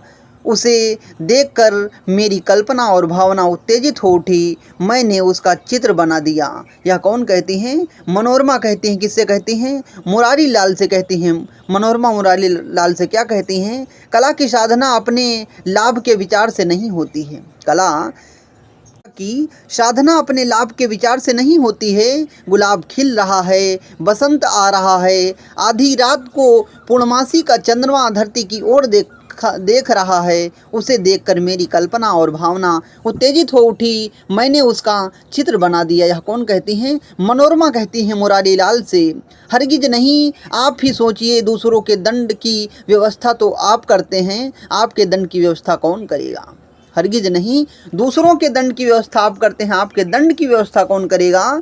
और यह उचित भी नहीं है कि कई दिनों से आप इस तरह का संकेत कर रहे हैं। आप अपनी मर्यादा भूल रहे हैं। मैं विधवा हूँ, मेरे साथ परिहास का कोई अर्थ नहीं है। यह कौन कहती हैं? मनोरमा कहती हैं। किससे कहती हैं? मुरारी लाल से कहती हैं। पुरुष आँखों के लोलुप होते हैं, विशेषता स्त्रियों के संबंध में मृत्यु शैया पर भी सुंदर स्त्री उनके लिए बड़े लोभ की चीज हो जाती है। यह कौन कहती हैं? मनोरमा कहती है। यह कथन इम्पॉर्टेंट है। पुरुष जो हैं आँखों के लोलुप होते हैं, विशेषता स्त्रियों के संबंध में मृत्यु शैया पर भी सुंदर स्त्री उनके लिए सबसे बड़े लोभ की चीज होती है। यह कौन कहती हैं? मनोरमा कहती हैं। किससे कहती हैं? मुरारी लाल से कहती हैं। यह कथन कौन से अंक में देखने को मिलता है? यह प्रथम अंक में, जो सिंदूर की होली नाटक है उसके प्रथम अंक में देखने को मिलता है। पुरुष आँखों के लोलुप होते हैं, विशेषता स्त्रियों के संबंध में मृत्यु शैया पर भी सुंदर स्त्री उनके लिए सबसे बड़े लोभ की चीज होती है। दूसरे अंक में हम अगर देखें, दूसरा अंक में देखने को मिलता है पुरुष का सबसे बड़ा रोग जो है स्त्री है। पुरुष का सबसे बड़ा रोग स्त्री है। स्त्री का सबसे बड़ा रोग क्या है? पुरुष है। पुरुष का सबसे बड़ा रोग स्त्री है, स्त्री का सबसे बड़ा रोग पुरुष है। यह रोग तो मनुष्यता का है, यह रोग तो मनुष्यता का है और शायद मनुष्यता के विकास के साथ ही साथ इसका भी विकास हुआ है। यह कौन कहता है? यहाँ मनोरमा कहती हैं। मनोरमा के इसमें जो कथन है थोड़ा सा कवि हैं या उच्च कह सकते हैं। पुरुष का सबसे बड़ा रोग स्त्री है और स्त्री का सबसे बड़ा रोग पुरुष है। यही रोग तो मनुष्यता का है। यह शायद मनुष्यता के विकास के साथ ही इसका भी विकास हुआ है। यह मनोरमा किससे कहती हैं? मनोज शंकर से कहती हैं। मैं तो तुम्हारा हाथ पकड़कर संसार में उतर पड़ना चाहती हूँ, संसार के लिए एक नया आदर्श पैदा करना चाहती हूँ और तुम चाहते हो कि मैं अपने आंचल से तुम्हारा गला बांध दूँ और अपने साथ ही तुम्हें भी ले डूबूँ। अगर तुम सचमुच मेरे शरीर पर नहीं रीझे, अगर तुम सचमुच मेरे शरीर पर नहीं रीझ गए हो, तुमने मेरा हृदय मेरी आत्मा को समझ लिया है, तो हाथ बढ़ाओ। यह कौन कहती हैं? मनोरमा कहती हैं। मनोरमा क्या कहती हैं? मैं तुम्हारा हाथ पकड़कर संसार में उतरना चाहती हूँ। कौन कहती हैं? मनोरमा कहती हैं। मनोज शंकर से कहती हैं। वो कहती हैं मैं तुम्हारा हाथ पकड़कर संसार में उतर पड़ना चाहती हूँ, संसार के लिए एक नया आदर्श पैदा करना चाहती हूँ और तुम चाहते हो कि मैं अपने आंचल से तुम्हारा गला बांध दूँ और अपने साथ ही तुम्हें भी ले डूबूँ। अगर तुम सचमुच मेरे शरीर पर नहीं रीझ गए हो, अगर तुम सचमुच मेरे शरीर पर नहीं रीझ गए हो, तुमने मेरा हृदय मेरी आत्मा को समझ लिया है, तो हाथ बढ़ाओ। यह किससे कहती हैं मनोरमा? मनोज शंकर से कहती हैं। पुरुष तो वैधव्य का अनुभव कभी नहीं करते हैं। पुरुष तो वैधव्य का अनुभव कभी नहीं ना करते। कहती हैं मनोरमा। इसमें जो मनोरमा के जो संवाद हैं बहुत ही इम्पॉर्टेंट देखने को मिलते हैं। कथन है जो पुरुष तो वैधव्य का अनुभव कभी नहीं करता है। यह किसका कथन है? मनोरमा का। कौन से अंक में देखने को? दूसरे अंक में देखने को मिलता है। यह विधवा आप नहीं जानते या शायद जानते भी हैं, अग्नि है हलाहल है। अग्नि है हलाहल, कोई है हलाहल है, कोई भी पुरुष उसे छूकर या पीकर जी नहीं सकता। उसका हाथ मैंने इसलिए नहीं पकड़ा था कि मैं उसे स्त्री बनाऊंगा। उसका हाथ तो मैंने इसलिए पकड़ा था कि मैं जीवन भर अविवाहित रहूंगा। यह कौन कहता है? यह मनोरमा कहती हैं। यह मनोज शंकर कहता है, मुरारी लाल से कहता है। यहाँ मनोज शंकर किससे कहता है? मुरारी लाल से कहता है। किसी को गोली मारना यदि वीरता है तो गोली मारकर बांसुरी बजाना तो वीरता से बढ़कर वीरता है। महानता से बढ़कर महानता है। यदि यह मुझे संभव हो सके तब मैं समझूंगा कि मैं अपने से बड़ा हूँ, मनुष्य से बड़ा हूँ। यह कौन कहता है? मनोज शंकर क्या कहता है? यदि किसी को गोली मारना वीरता है तो गोली मारकर बांसुरी बजाना उससे बड़ी वीरता है और महानता से बढ़कर महानता है। यदि यह संभव हो सके तो मैं समझूंगा कि मैं अपने से बड़ा हूँ, मनुष्य से बड़ा हूँ। यह कौन कहता है? मनोज शंकर कहता है। किससे कहता है? मुरारी लाल से कहता है। स्त्री के लिए ज्ञान और विद्या का कोई मूल्य नहीं। प्लेटो के प्रजातंत्र में कवि को कोई स्थान नहीं दिया गया है। किसमें? प्लेटो के प्रजातंत्र में कवि को कोई स्थान नहीं दिया गया है। स्त्री के प्रेम तंत्र में बुद्धि और ज्ञान को कोई स्थान नहीं दिया गया है। यहाँ कौन कहता है? मनोज शंकर। किससे कहते हैं? मुरारी लाल से कहते हैं। क्या कहते हैं? स्त्री के लिए ज्ञान और विद्या का कोई मूल्य नहीं है। यह कौन कहता है? मनोज शंकर कहते हैं। किससे कहते हैं?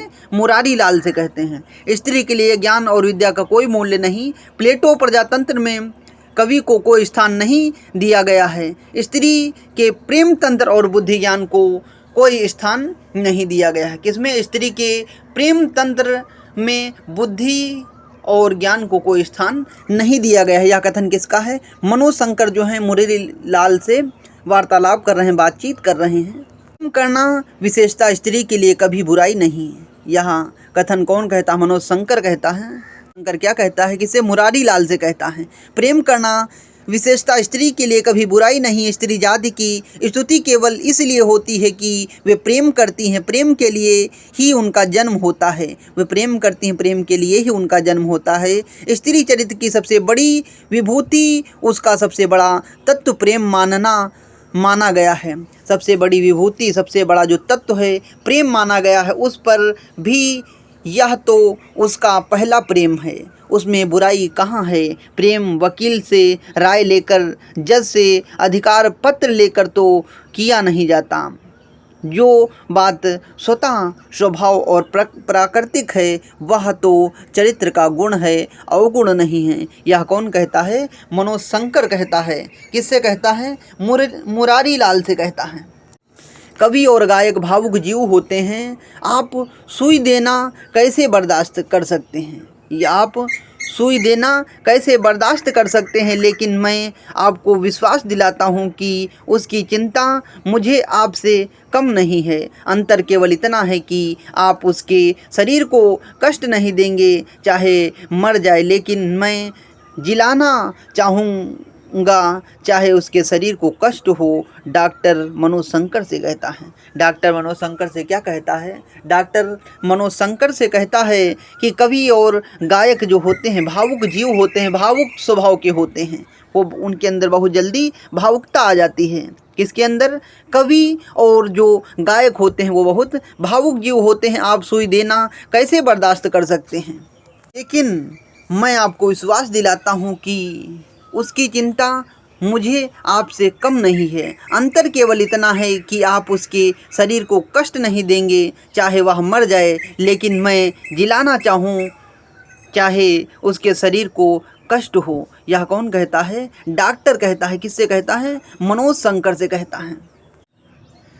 जो मनोज शंकर हैं डॉक्टर को देखते हैं अगर सुई वगैरह लगाते हुए, तो उनको कहते हैं कि डॉक्टर साहब को कहते हैं इतने बेसीले हैं, सुई भोंक देते हैं। ये अपनी भावुकता में कह रहे हैं कवि। लेकिन डॉक्टर साहब कहते हैं कि आप किसी को सुई तक चुभने नहीं देते हैं, चाहे वहाँ मर ही भले जाए, लेकिन मैं सुई चुभा कर किसी को बचाना चाहता हूँ। यह कौन कहते हैं? डॉक्टर कहते हैं। मनुष्य अपनी आदिम अवस्था में आज से कहीं अधिक स्वस्थ था। मनुष्य आदिकाल में आज से कहीं अधिक स्वस्थ था, इसलिए कि तब डॉक्टर न थे, मनुष्य था और शक्ति जीवन का केंद्र प्रकृति थी। उस समय डॉक्टर नहीं थे, मनुष्य था और शक्ति जीवन का केंद्र प्रकृति ही थी। स्वास्थ्य के कृत्रिम साधनों और की दवाओं ने स्वास्थ्य की जड़ काट दी है। स्वास्थ्य तो आप लोगों की अलमारियों में बंद है, लेकिन यह बहुत दिन नहीं चलेगा। प्रकृति अपना बदला लेगी, प्रकृति के रास्ते पर लौट आना निरोग होगा। दोनों बराबर। मनोज शंकर कहता है। किससे कहते हैं? डॉक्टर से कहते हैं। डॉक्टर से मनोज शंकर कहते हैं। मनोज मनोज शंकर कहते हैं कि आज से आदिकाल में जो लोग थे उस समय के लोग अधिक स्वास्थ्य थे, तब डॉक्टर नहीं थे, तब मनुष्य का जो जीवन था प्रकृति पर था निर्भर था। स्वास्थ्य के कृत्रिम साधनों, बोतल की दवाओं ने स्वास्थ्य की जड़ काट दी है। जो दवाएं भरी भरी रखी हैं सभी जो अलमारियों में, उन्होंने स्वास्थ्य की जड़ काट दी है।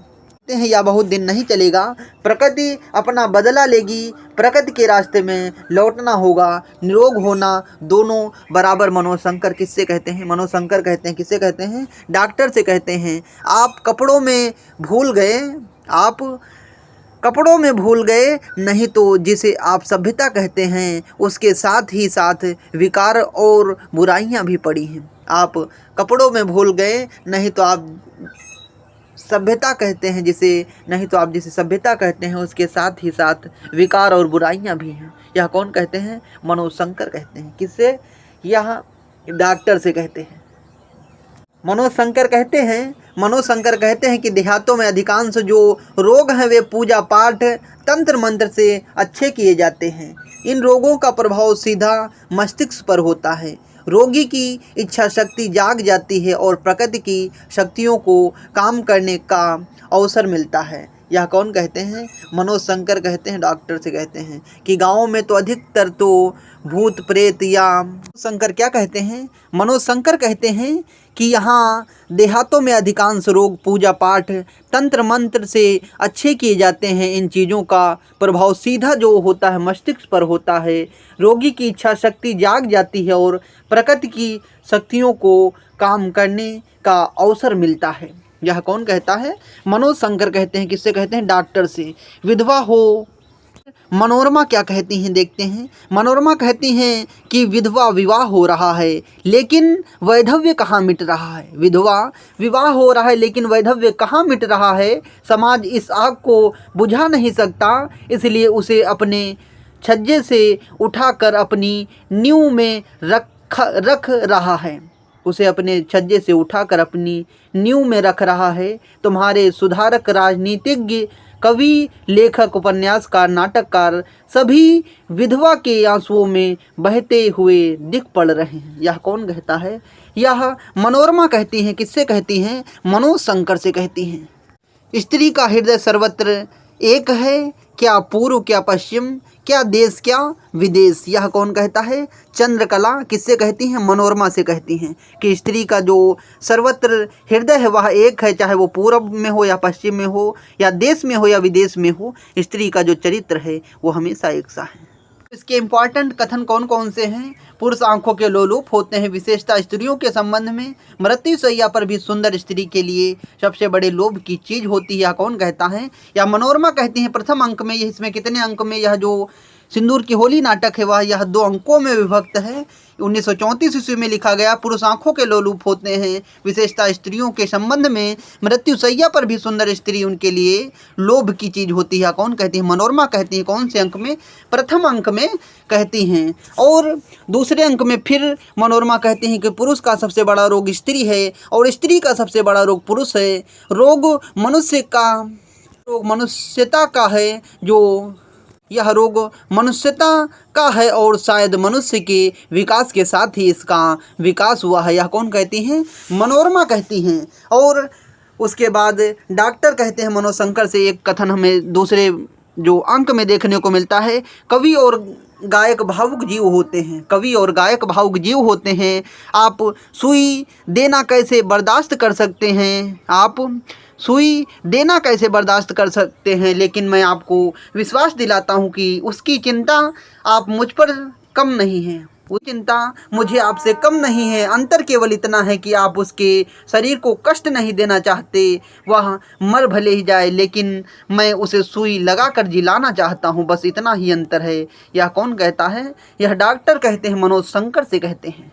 दूसरे अंक में ही मनोज शंकर आदिम अवस्था की बात करते हुए कहते हैं कि आदिकाल में जो व्यक्ति थे वो बहुत ही स्वस्थ थे, इसलिए तब डॉक्टर नहीं थे, मनुष्य और शक्ति जीवन का केंद्र प्रकृति थी। उस समय जो शक्ति का केंद्र थी वो क्या थी? प्रकृति थी। प्रकृति पर सभी मनुष्य क्या थे? निर्भर थे। स्वास्थ्य के कृत्रिमता साधनों, बोतलों की दवाओं ने स्वास्थ्य की जड़ काट दी है। स्वास्थ्य तो आप लोगों की अलमारियों में बंद है, लेकिन यह बहुत दिन तक नहीं चलेगा। प्रकृति फिर अपना बदला लेगी। प्रकृति के रास्ते पर लौटना, प्रकृति के रास्ते पर फिर से लौटना होगा। निरोग होना दोबारा होगा।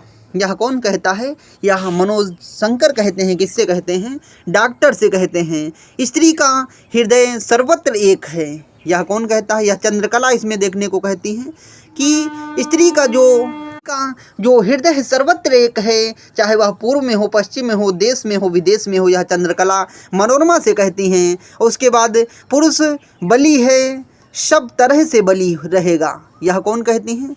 अभी हम देखते हैं। यहाँ चंद्रकला मनोरमा से कहती हैं। वो ये दूसरे अंक में ही देखने को मिलता है कि पुरुष बली है, सब तरह से बली रहेगा। मैं द्वंद्व में विश्वास नहीं करती। स्त्री ने स्वयं अपना नरक बनाया है। पुरुष उसके लिए दोषी नहीं है। हमने कभी अपनी आत्मा की पुकार नहीं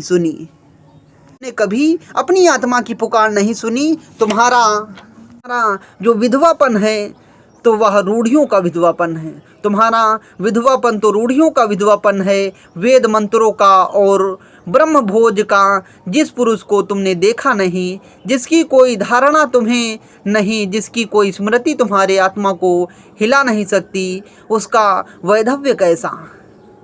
कौन कहती हैं? यह चंद्रकला कहती हैं, मनोरमा से कहती हैं। वो क्या कहती हैं? पुरुष बली है, सब तरह से बली रहेगा। क्या कहती हैं? पुरुष बली है, सब तरह से बली रहेगा। मैं द्वंद्व में विश्वास नहीं करती। स्त्री ने स्वयं अपना नरक बनाया है, पुरुष उसके लिए दोषी नहीं है। हमने कभी अपनी आत्मा की पुकार नहीं सुनी।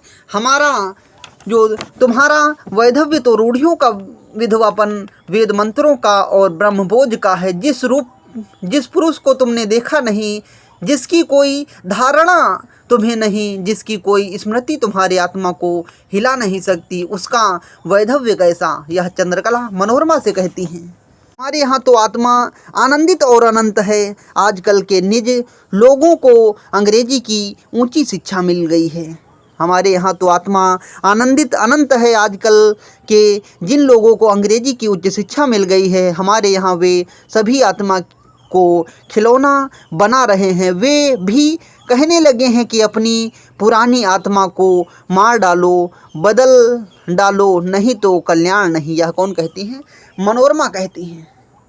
यहाँ तो आत्मा आनंदित और अनंत है। आजकल के जिन लोगों को अंग्रेजी की उच्च शिक्षा मिली, हमारे यहाँ वे भी आत्मा को खिलौना बना रहे हैं। वे भी कहने लगे हैं कि अपनी पुरानी आत्मा को मार डालो, बदल डालो, नहीं तो कल्याण नहीं होगा। यह कौन कहती हैं? मनोरमा कहती हैं। किससे कहती हैं? चंद्रकला से। उसके बाद हम नाटक देखते हैं, आधे अधूरे नाटक मोहन राकेश द्वारा लिखा गया नाटक है। यहाँ 1969 ईस्वी में लिखा गया है। यह नाटक जो स्त्री पुरुष संदर्भ और दाम्पत्य संबंध के खोखलेपन तथा पारिवारिक विघटन की जीवन परिस्थितियों को दर्शाता हुआ नाटक है। यह नाटक कैसा है? 1969 ईस्वी में लिखा गया नाटक है।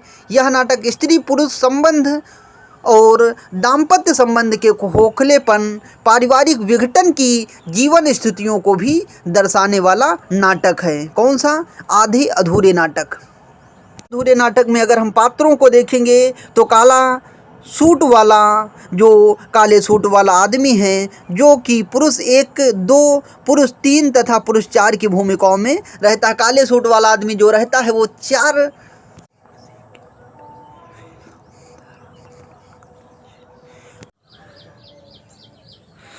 स्त्री 40 को छूती हुई सावित्री है। बड़ी लड़की उम्र 20 से ऊपर नहीं है, बिन्नी, और छोटी लड़की किन्नी उम्र 13 के बीच है, उम्र 12 और 13 के बीच है। लड़का 21 के आसपास है, अशोक। मोहन राकेश का जो आधे अधूरे नाटक 1925 से लेकर 1972 की बहुचर्चित स्वतंत्रोत्तर कृति आधे अधूरे जो 1969 में आधुनिक बोध यथार्थ बोध की एक बेहतरीन रचना है, जिसमें उन्होंने सावित्री और महेंद्रनाथ के परिवार को सामने रखकर आज के पारिवारिक जीवन के विघटन, विसंगति, विडंबनाओं को रेखांकित किया है। यहाँ परिवार का हर सदस्य एक दूसरे से कटा हुआ है।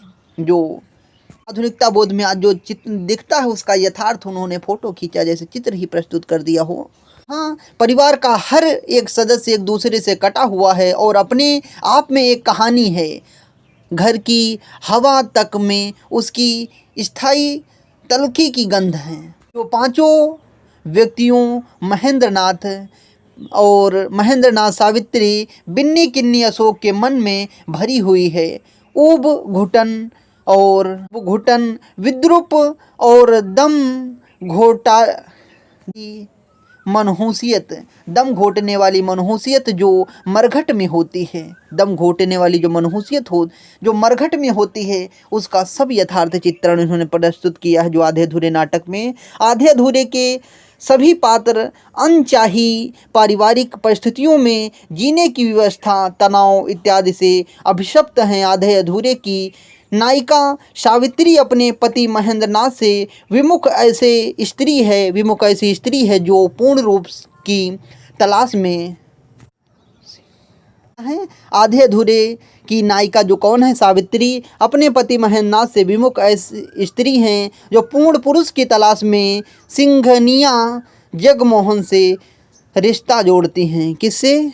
सिंघानिया जगमोहन से रिश्ता जोड़ती हैं, किंतु उसकी तलाश पूरी नहीं हो पाती है और अंततः वह आधी अधूरी ही रहती हैं।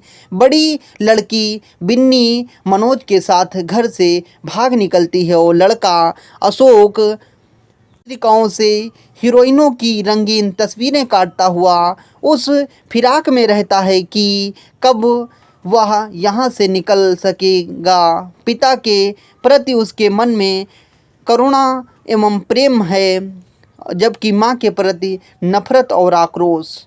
छोटी लड़की किन्नी के मन में किसी पारिवारिक सदस्य के प्रति कोई लगाव नहीं है। उनकी जुबान जहाँ कैंची की तरह चलती, वहीं वह अहले दर्जे की जिद्दी स्वभाव की लड़की है। पिता की बेकारी, माँ के पुरुष मित्रों के साथ तथा बड़ी बहन के प्रेमी संग भाग जाने की घटना के कारण उसे समाज में ऊंची नीची बातें सुनने को मिलती, जिससे वह तनावग्रस्त होकर विषक्ता, दम घोटू, तनावपूर्ण वातावरण, पारिवारिक सदस्यों का एक दूसरे से कटाव एवं आधे अधूरेपन को यथार्थवादी धरातल पर व्यंजित करता है। नाटक के संबंध में नेमिचंद्र जैन के कहते हैं कि आधे अधूरे नाटक की सही भाषा की गहरी तलाश है। यह नाटक आज के इंसानों की ज़िंदगी को आज के मुहावरों में पेश करता है। इस दृष्टि से यह नाटक निश्चित ही हिंदी नाटकों को कई कदम आगे लेकर जाता है। यह नाटक नेमिचंद जैन क्या कहते हैं? आधे अधूरे नाटक की सही भाषा की गहरी तलाश है। यह नाटक आज के इंसानों की ज़िंदगी को आज के मुहावरों में पेश करता है। इस दृष्टि से यह नाटक निश्चित ही हिंदी नाटक को कई कदम आगे ले जा सकता है। आधे अधूरे नाटक जो है यह आज के पारिवारिक जीवन की विसंगति, विडंबना, स्त्री पुरुष के दाम्पत्य जीवन में टूटन, पारिवारिक सदस्यों के बीच अलगाव एवं कटे हुए जिंदगी का एक दुखांत अध्याय है। इस नाटक का ढांचा बड़ी सावधानी और बहुत ही बारीकी विशिष्ट बुनावट के साथ बुना गया है। कहानी की नायिका सावित्री पौराणिक युग की सावित्री यानी सत्यवान की सावित्री पत्नी ना होकर आज के समाज की विडंबनाग्रस्त ये नारी है। महेंद्र का जुनेजा के घर जाना, जुनेजा का फ़ोन करना और महेंद्रनाथ के घर आकर बच्चों को सांत्वना देने में प्रत्यंशा है। इस नाटक के अगर हम महत्वपूर्ण तथ्यों की बात करेंगे तो मोहन राकेश के नाटकों का प्रकाशन है आषाढ़ का एक दिन 1958 ईस्वी में लिखा गया है। लहरों के राजहंस 1963 और आधे अधूरे 1969। पैरों तले जमीन मोहन राकेश का अपूर्ण नाटक है। ये नाटक कितने लिखे गए हैं? इनके नाटक जो हैं आषाढ़ का एक दिन 58 में लिखा, लहरों के राजहंस 63, आधे अधूरे 69, पैरों तले जमीन इनका अपूर्ण नाटक है। ये तीन इनके जो नाटक हैं। और अपूर्ण कौन सा नाटक है? पैरों तले जमीन नाटक। तली जमीन नाटक को किसने पूर्ण किया? इसे कमलेश्वर मित्र ने इसे पूरा किया। मोहन राकेश के नाटक अधिकांशतः ऐतिहासिक पृष्ठभूमि पर आधारित हैं, किंतु उनका भावबोध और रचना दृष्टि आधुनिक है।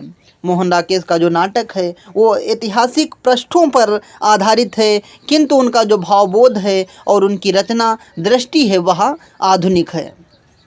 आधे अधूरे जो नाटक हैं, आधे अधूरे नाटक तो समग्रता आधुनिक भावबोध का ही नाटक है। इनके जो अन्य नाटक हैं मोहन राकेश क्या कहा गया है इनके नाटकों के संबंध में? मोहन राकेश के नाटक अधिकांशतः ऐतिहासिक पृष्ठभूमि पर आधारित हैं, किंतु उनका जो भावबोध है और रचना दृष्टि आधुनिक है। आधे अधूरे तो समग्रता आधुनिक भावबोध का ही नाटक है। आधे अधूरे का कार्यस्थल मकान का बैठने का कमरा है।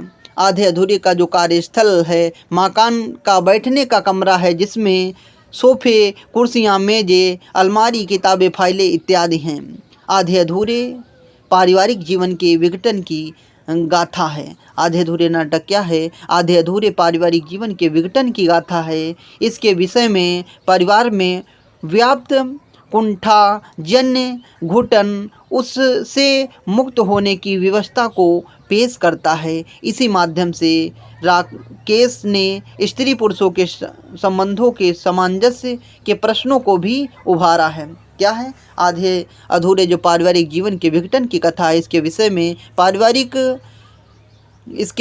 परिवार में व्याप्त कुंठा घुटन उसमें मुक्त होने की व्यवस्था को पेश करता है। इसी के माध्यम से राकेश ने स्त्री पुरुषों के संबंधों के असमंजस्य के प्रश्नों को भी उभारा है। आषाढ़ का एक दिन जो नाटक 1958 में प्रथम नाटक यह है इनका। महाकवि कालिदास की प्रसिद्धि से पूर्व की प्रेमिका मल्लिका के निर्वर्ज प्रेम, आत्मसमर्पण एवं करुणा अवसाद का लहरों के राजहंस में संस्कृत के महाकवि अश्वघोष द्वारा रचित सौंदरानंद महाकवि की कथा को आधुनिक संदर्भ में नाटकीय रूप में वाणी मिली है। पैरों तले जमीन मोहन राकेश की अंतिम नाट्य कृति है। एक अंक लिखकर मोहन राकेश दिवंगत हो गए। दूसरे अंक की रचना कमलेश्वर ने की। अस्तित्ववादी दर्शन पर आधारित यह नाटक मृत्यु के आतंक को अवचेतन में उभार कर उसकी वास्तविकता को प्रकट कर देता है। कालिदास और शूद्र कृति क्रमशः अभिज्ञान शाकुंतलम एवं मृच्छकटिकम का अनुवाद मोहन राकेश ने क्रमशः शाकुंतलम एवं मिट्टी की गाढ़ी शीर्ष से किया है। मिट्टी की गाढ़ी शीर्षक से किया है। क्या है? कालिदास और शूद्र का कृत क्रमशः अभिज्ञान शाकुंतलम जो नाटक है एवं मृच्छकटिकम का अनुवाद मोहन राकेश ने क्रमशः शाकुंतलम एवं मिट्टी की गाढ़ी शीर्षक से किया है।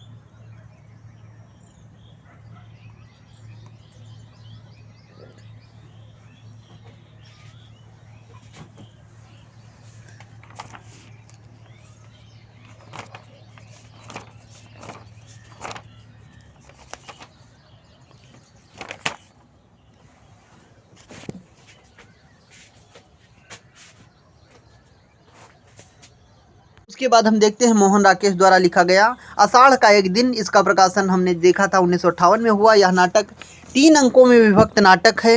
यह नाटक कवि कालिदास के सत्ता और एवं सृजनात्मकता के मध्य अंतःसंघर्ष का चित्रण करता है। यह केवल कालिदास का द्वंद्व नहीं बल्कि आधुनिक मानव का भी अंतर्द्वंद है। यह संघर्ष का चित्रण करता है। यह केवल कालिदास का द्वंद्व नहीं बल्कि आधुनिक मानव का भी अंतर्द्वंद है। जो इसमें पात्र हम देखेंगे, अंबिका एक ग्राम वृद्ध स्त्री है। अंबिका कौन है? अंबिका एक ग्राम वृद्ध स्त्री है। मल्लिका उसकी पुत्री है। अंबिका की पुत्री कौन है? मल्लिका उसकी पुत्री है। कालिदास कवि है। दंतुल राजपुरुष है और मातुल कवि मातुल है। निरपेक्ष ग्राम पुरुष है। विलोम ग्राम पुरुष है।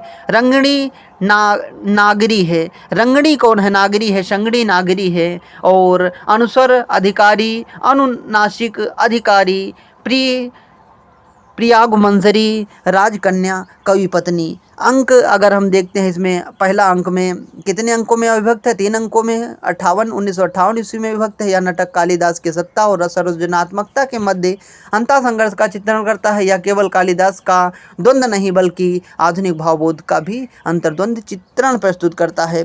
अगर पहले अंक में हम देखें, महत्वपूर्ण कथन कौन कौन से हैं? मैं जानती हूँ तुम पर आज अपना अधिकार भी नहीं है। मैं जानती हूँ कि तुम पर आज अपना अधिकार भी नहीं है, किंतु इतना बड़ा अपवाद मुझसे नहीं सहा जाता। यह कौन कहती हैं? अंबिका। अंबिका उनकी माँ उस किससे कहती हैं? मल्लिका से कहती हैं, मैं जानती हूँ कि तुम पर आज अपना अधिकार भी नहीं है, किंतु इतना बड़ा अपवाद मुझसे सहा नहीं जाता।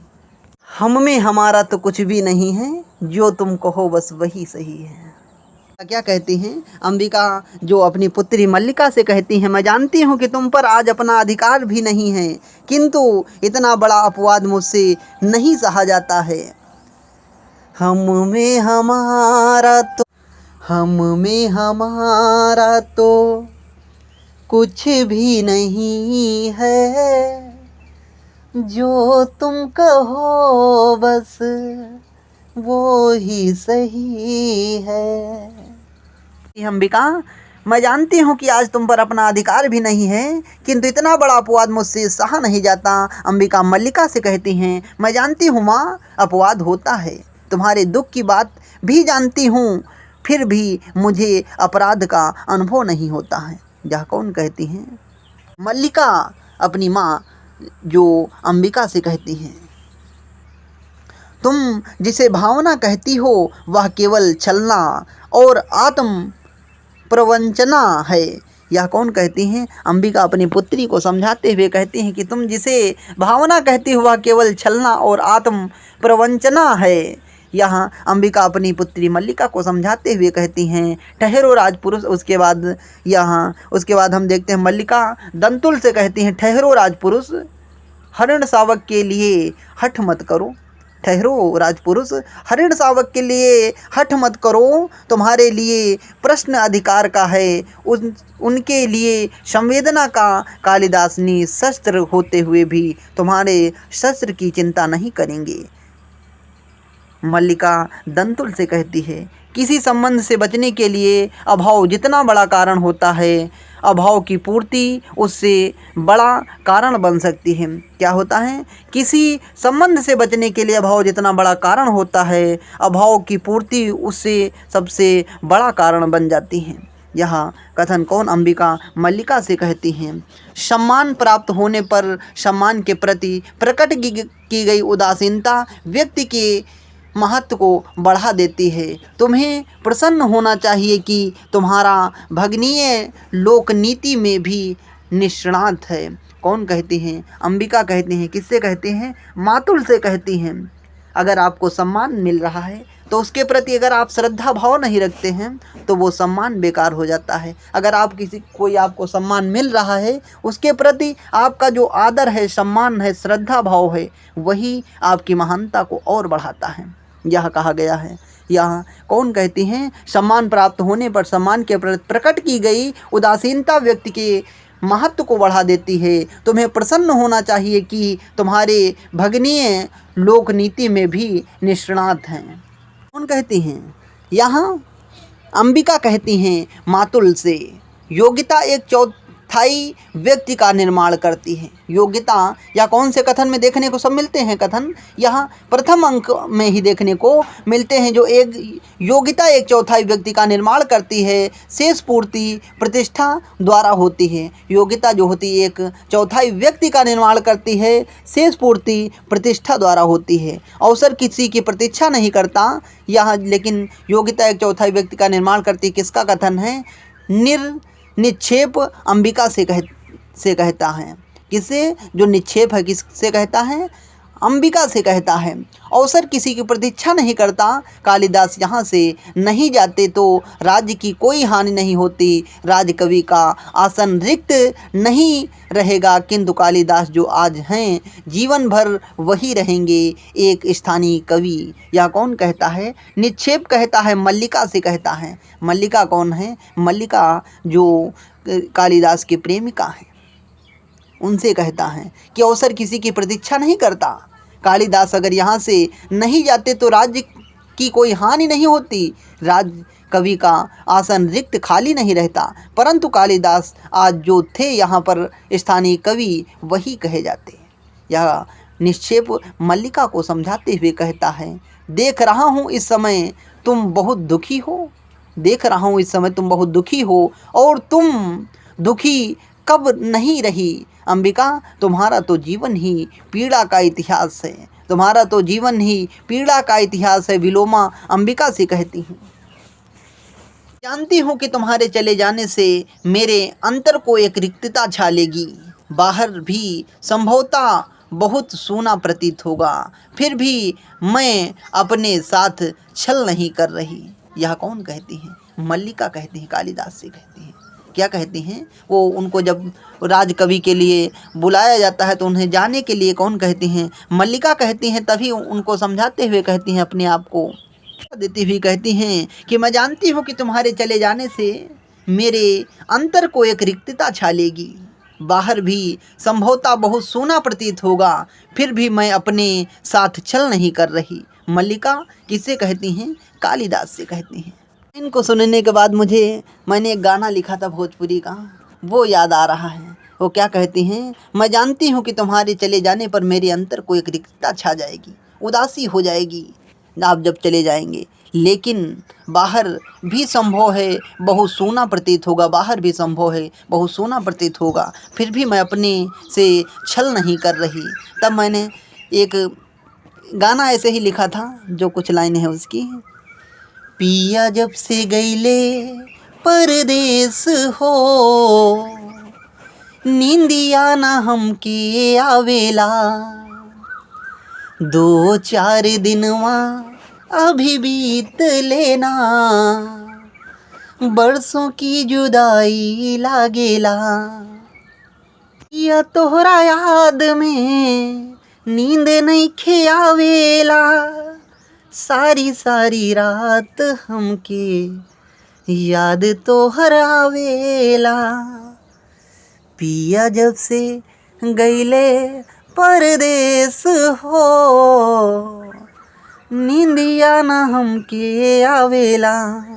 ये गाना लिखे थे, उसकी कुछ ही लाइनें याद आ रही थी, मस्त था ये भी। लेकिन मैं जानती हूँ कि तुम्हारे चले जाने से मेरे अंतर को एक रिक्तता छा लेगी, बाहर भी संभवतः उदासी ही प्रतीत होगी, पर मैं अपने साथ छल नहीं कर रही। यह मल्लिका कालिदास से कहती हैं। मैं रो नहीं रही हूँ माँ।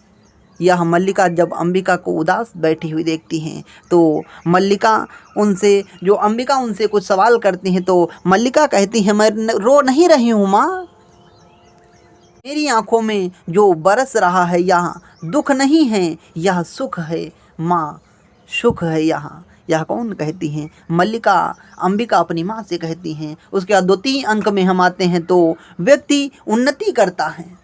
2-3 अंक जो हम देखेंगे, व्यक्ति उन्नति करता है तो उसके नाम के साथ कई तरह के अपवाद जुड़ने लगते हैं। व्यक्ति उन्नति करता है तो उसके नाम के साथ कई तरह के अपवाद जुड़ने लगते हैं। यह कौन कहता है? मल्लिका निक्षेप से कहती हैं कि अगर किसी व्यक्ति की उन्नति होती है तो उसके साथ कई अपवाद जुड़ने लगते हैं।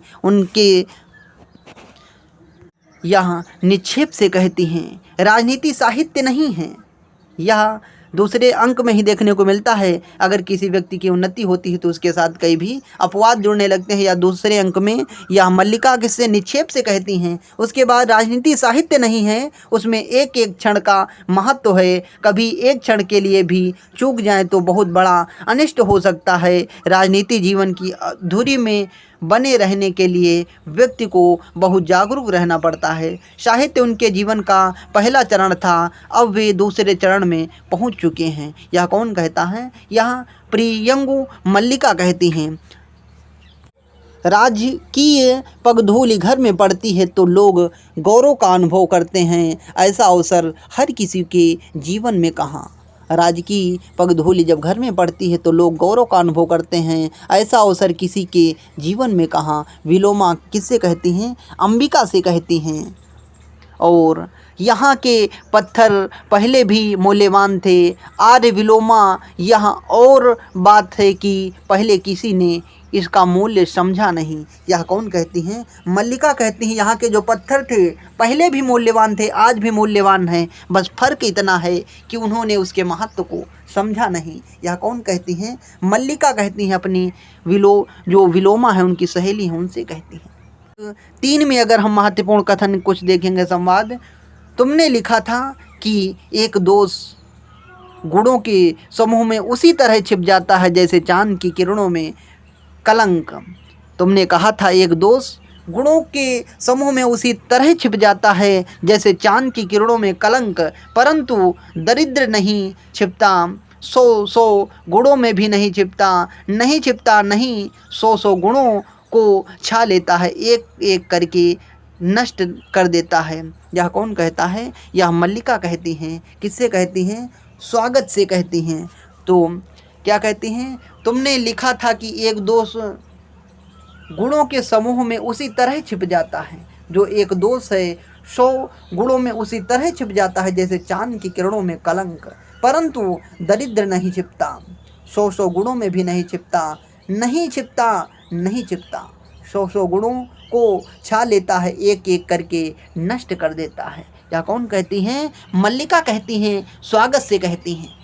नहीं स्वप्न नहीं यथार्थ है कि मैं यहाँ हूँ, दिनों की यात्रा करके थका टूटा हारा हुआ यहाँ आया हूँ कि एक बार यहाँ के यथार्थ को देख लूँ। नहीं स्वप्न नहीं यथार्थ है कि मैं यहाँ हूँ, दिनों की यात्रा करके थका हारा आया हूँ, एक बार यहाँ के यथार्थ को देख लूँ। यह कौन कहता है? कालिदास किससे कहते हैं? मल्लिका से कहते हैं। तुम भी अपरिचित लग रही हो, इसलिए कहता हूँ कि संभव है दृश्य उतना बदला जितना मेरी दृष्टि बदल गई है। क्या कहती? तुम भी अपरिचित लग रही हो। जब कालिदास मल्लिका से जब वापस होकर वहाँ से आते हैं तब कहते हैं तुम भी अपरिचित लग रही हो, इसलिए कहता हूँ कि संभव है दृश्य उतना नहीं बदला जितना मेरी दृष्टि बदल गई है। दृश्य वही है लेकिन मेरी देखने की जो दृष्टि है वो बदल गई है। यह कौन कहता है? कालिदास ये कहते हैं, अपनी मल्लिका प्रेमिका से कहते हैं।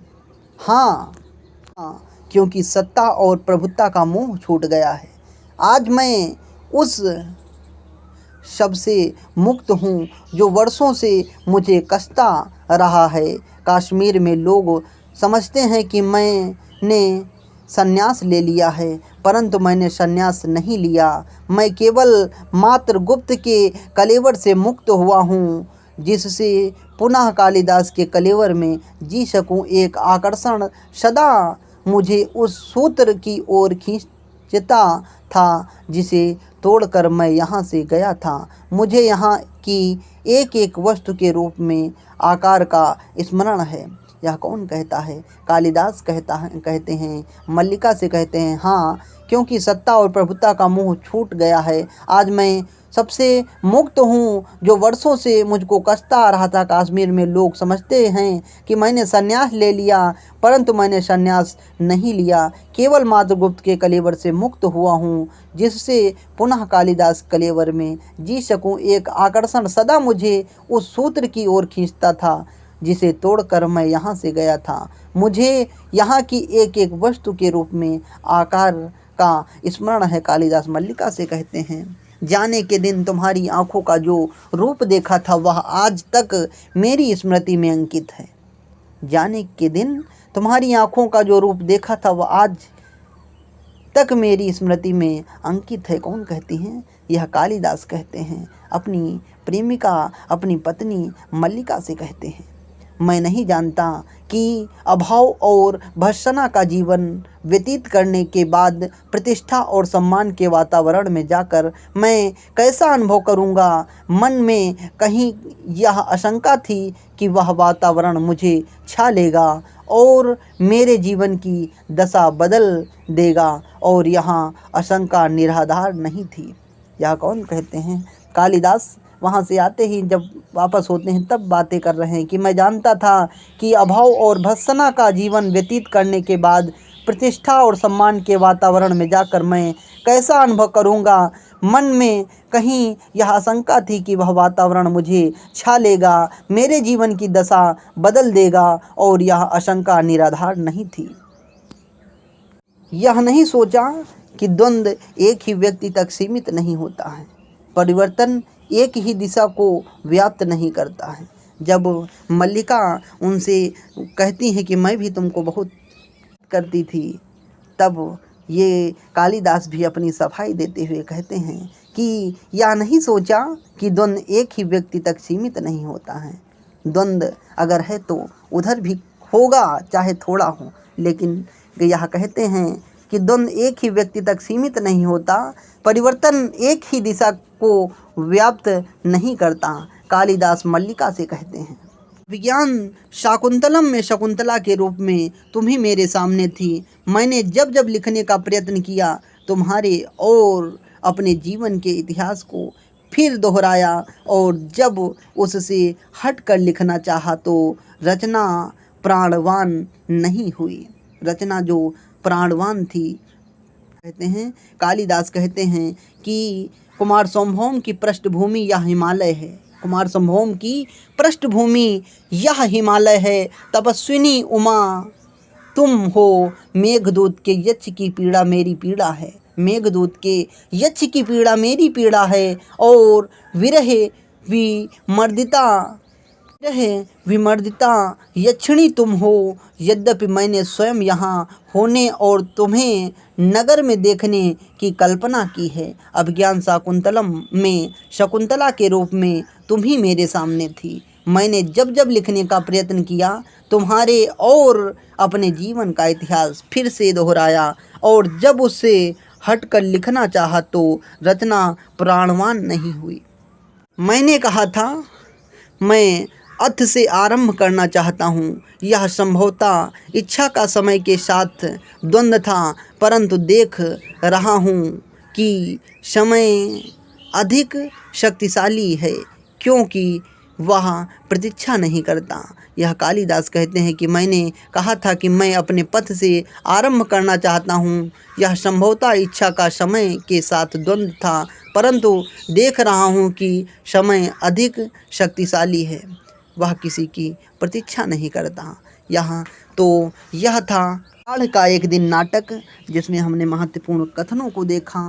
प्रथम अंक में अगर हम देखेंगे तो कालिदास के परिचय का दिखता है। जब वहाँ जाते हैं, कश्मीर जाने वाले होते, उसका दृश्य देखने को मिलता है। दूसरे दृश्य में अगर हम बात करें तो उसमें मल्लिका के विरह वर्णन को दिखाया जाता है, उसमें मल्लिका अंबिका के वार्तालाप को दिखाया गया है, और तृतीय अंक में फिर कालिदास की वापसी होती है। तो 3 अंकों में यह नाटक विभक्त है। यहाँ तक हमने पढ़ा है आषाढ़ का एक दिन, आधे अधूरे, और उसके बाद हम देखेंगे सिंदूर की होली, और सिंदूर की होली, अंधा युग नाटक धर्मवीर भारती द्वारा लिखा गया, ध्रुवस्वामिनी नाटक, और चंद्रगुप्त नाटक, स्कंदगुप्त नाटक, अंधेर नगरी, भारत दुर्दशा। तो ऐसे हम 9 नाटकों के महत्वपूर्ण कथनों को भाग 2 में देखेंगे, और शेष बचे नाटकों को भाग 3 में हम पढ़ेंगे। तो यहाँ तक हमने देखा अंधेर नगरी, भारत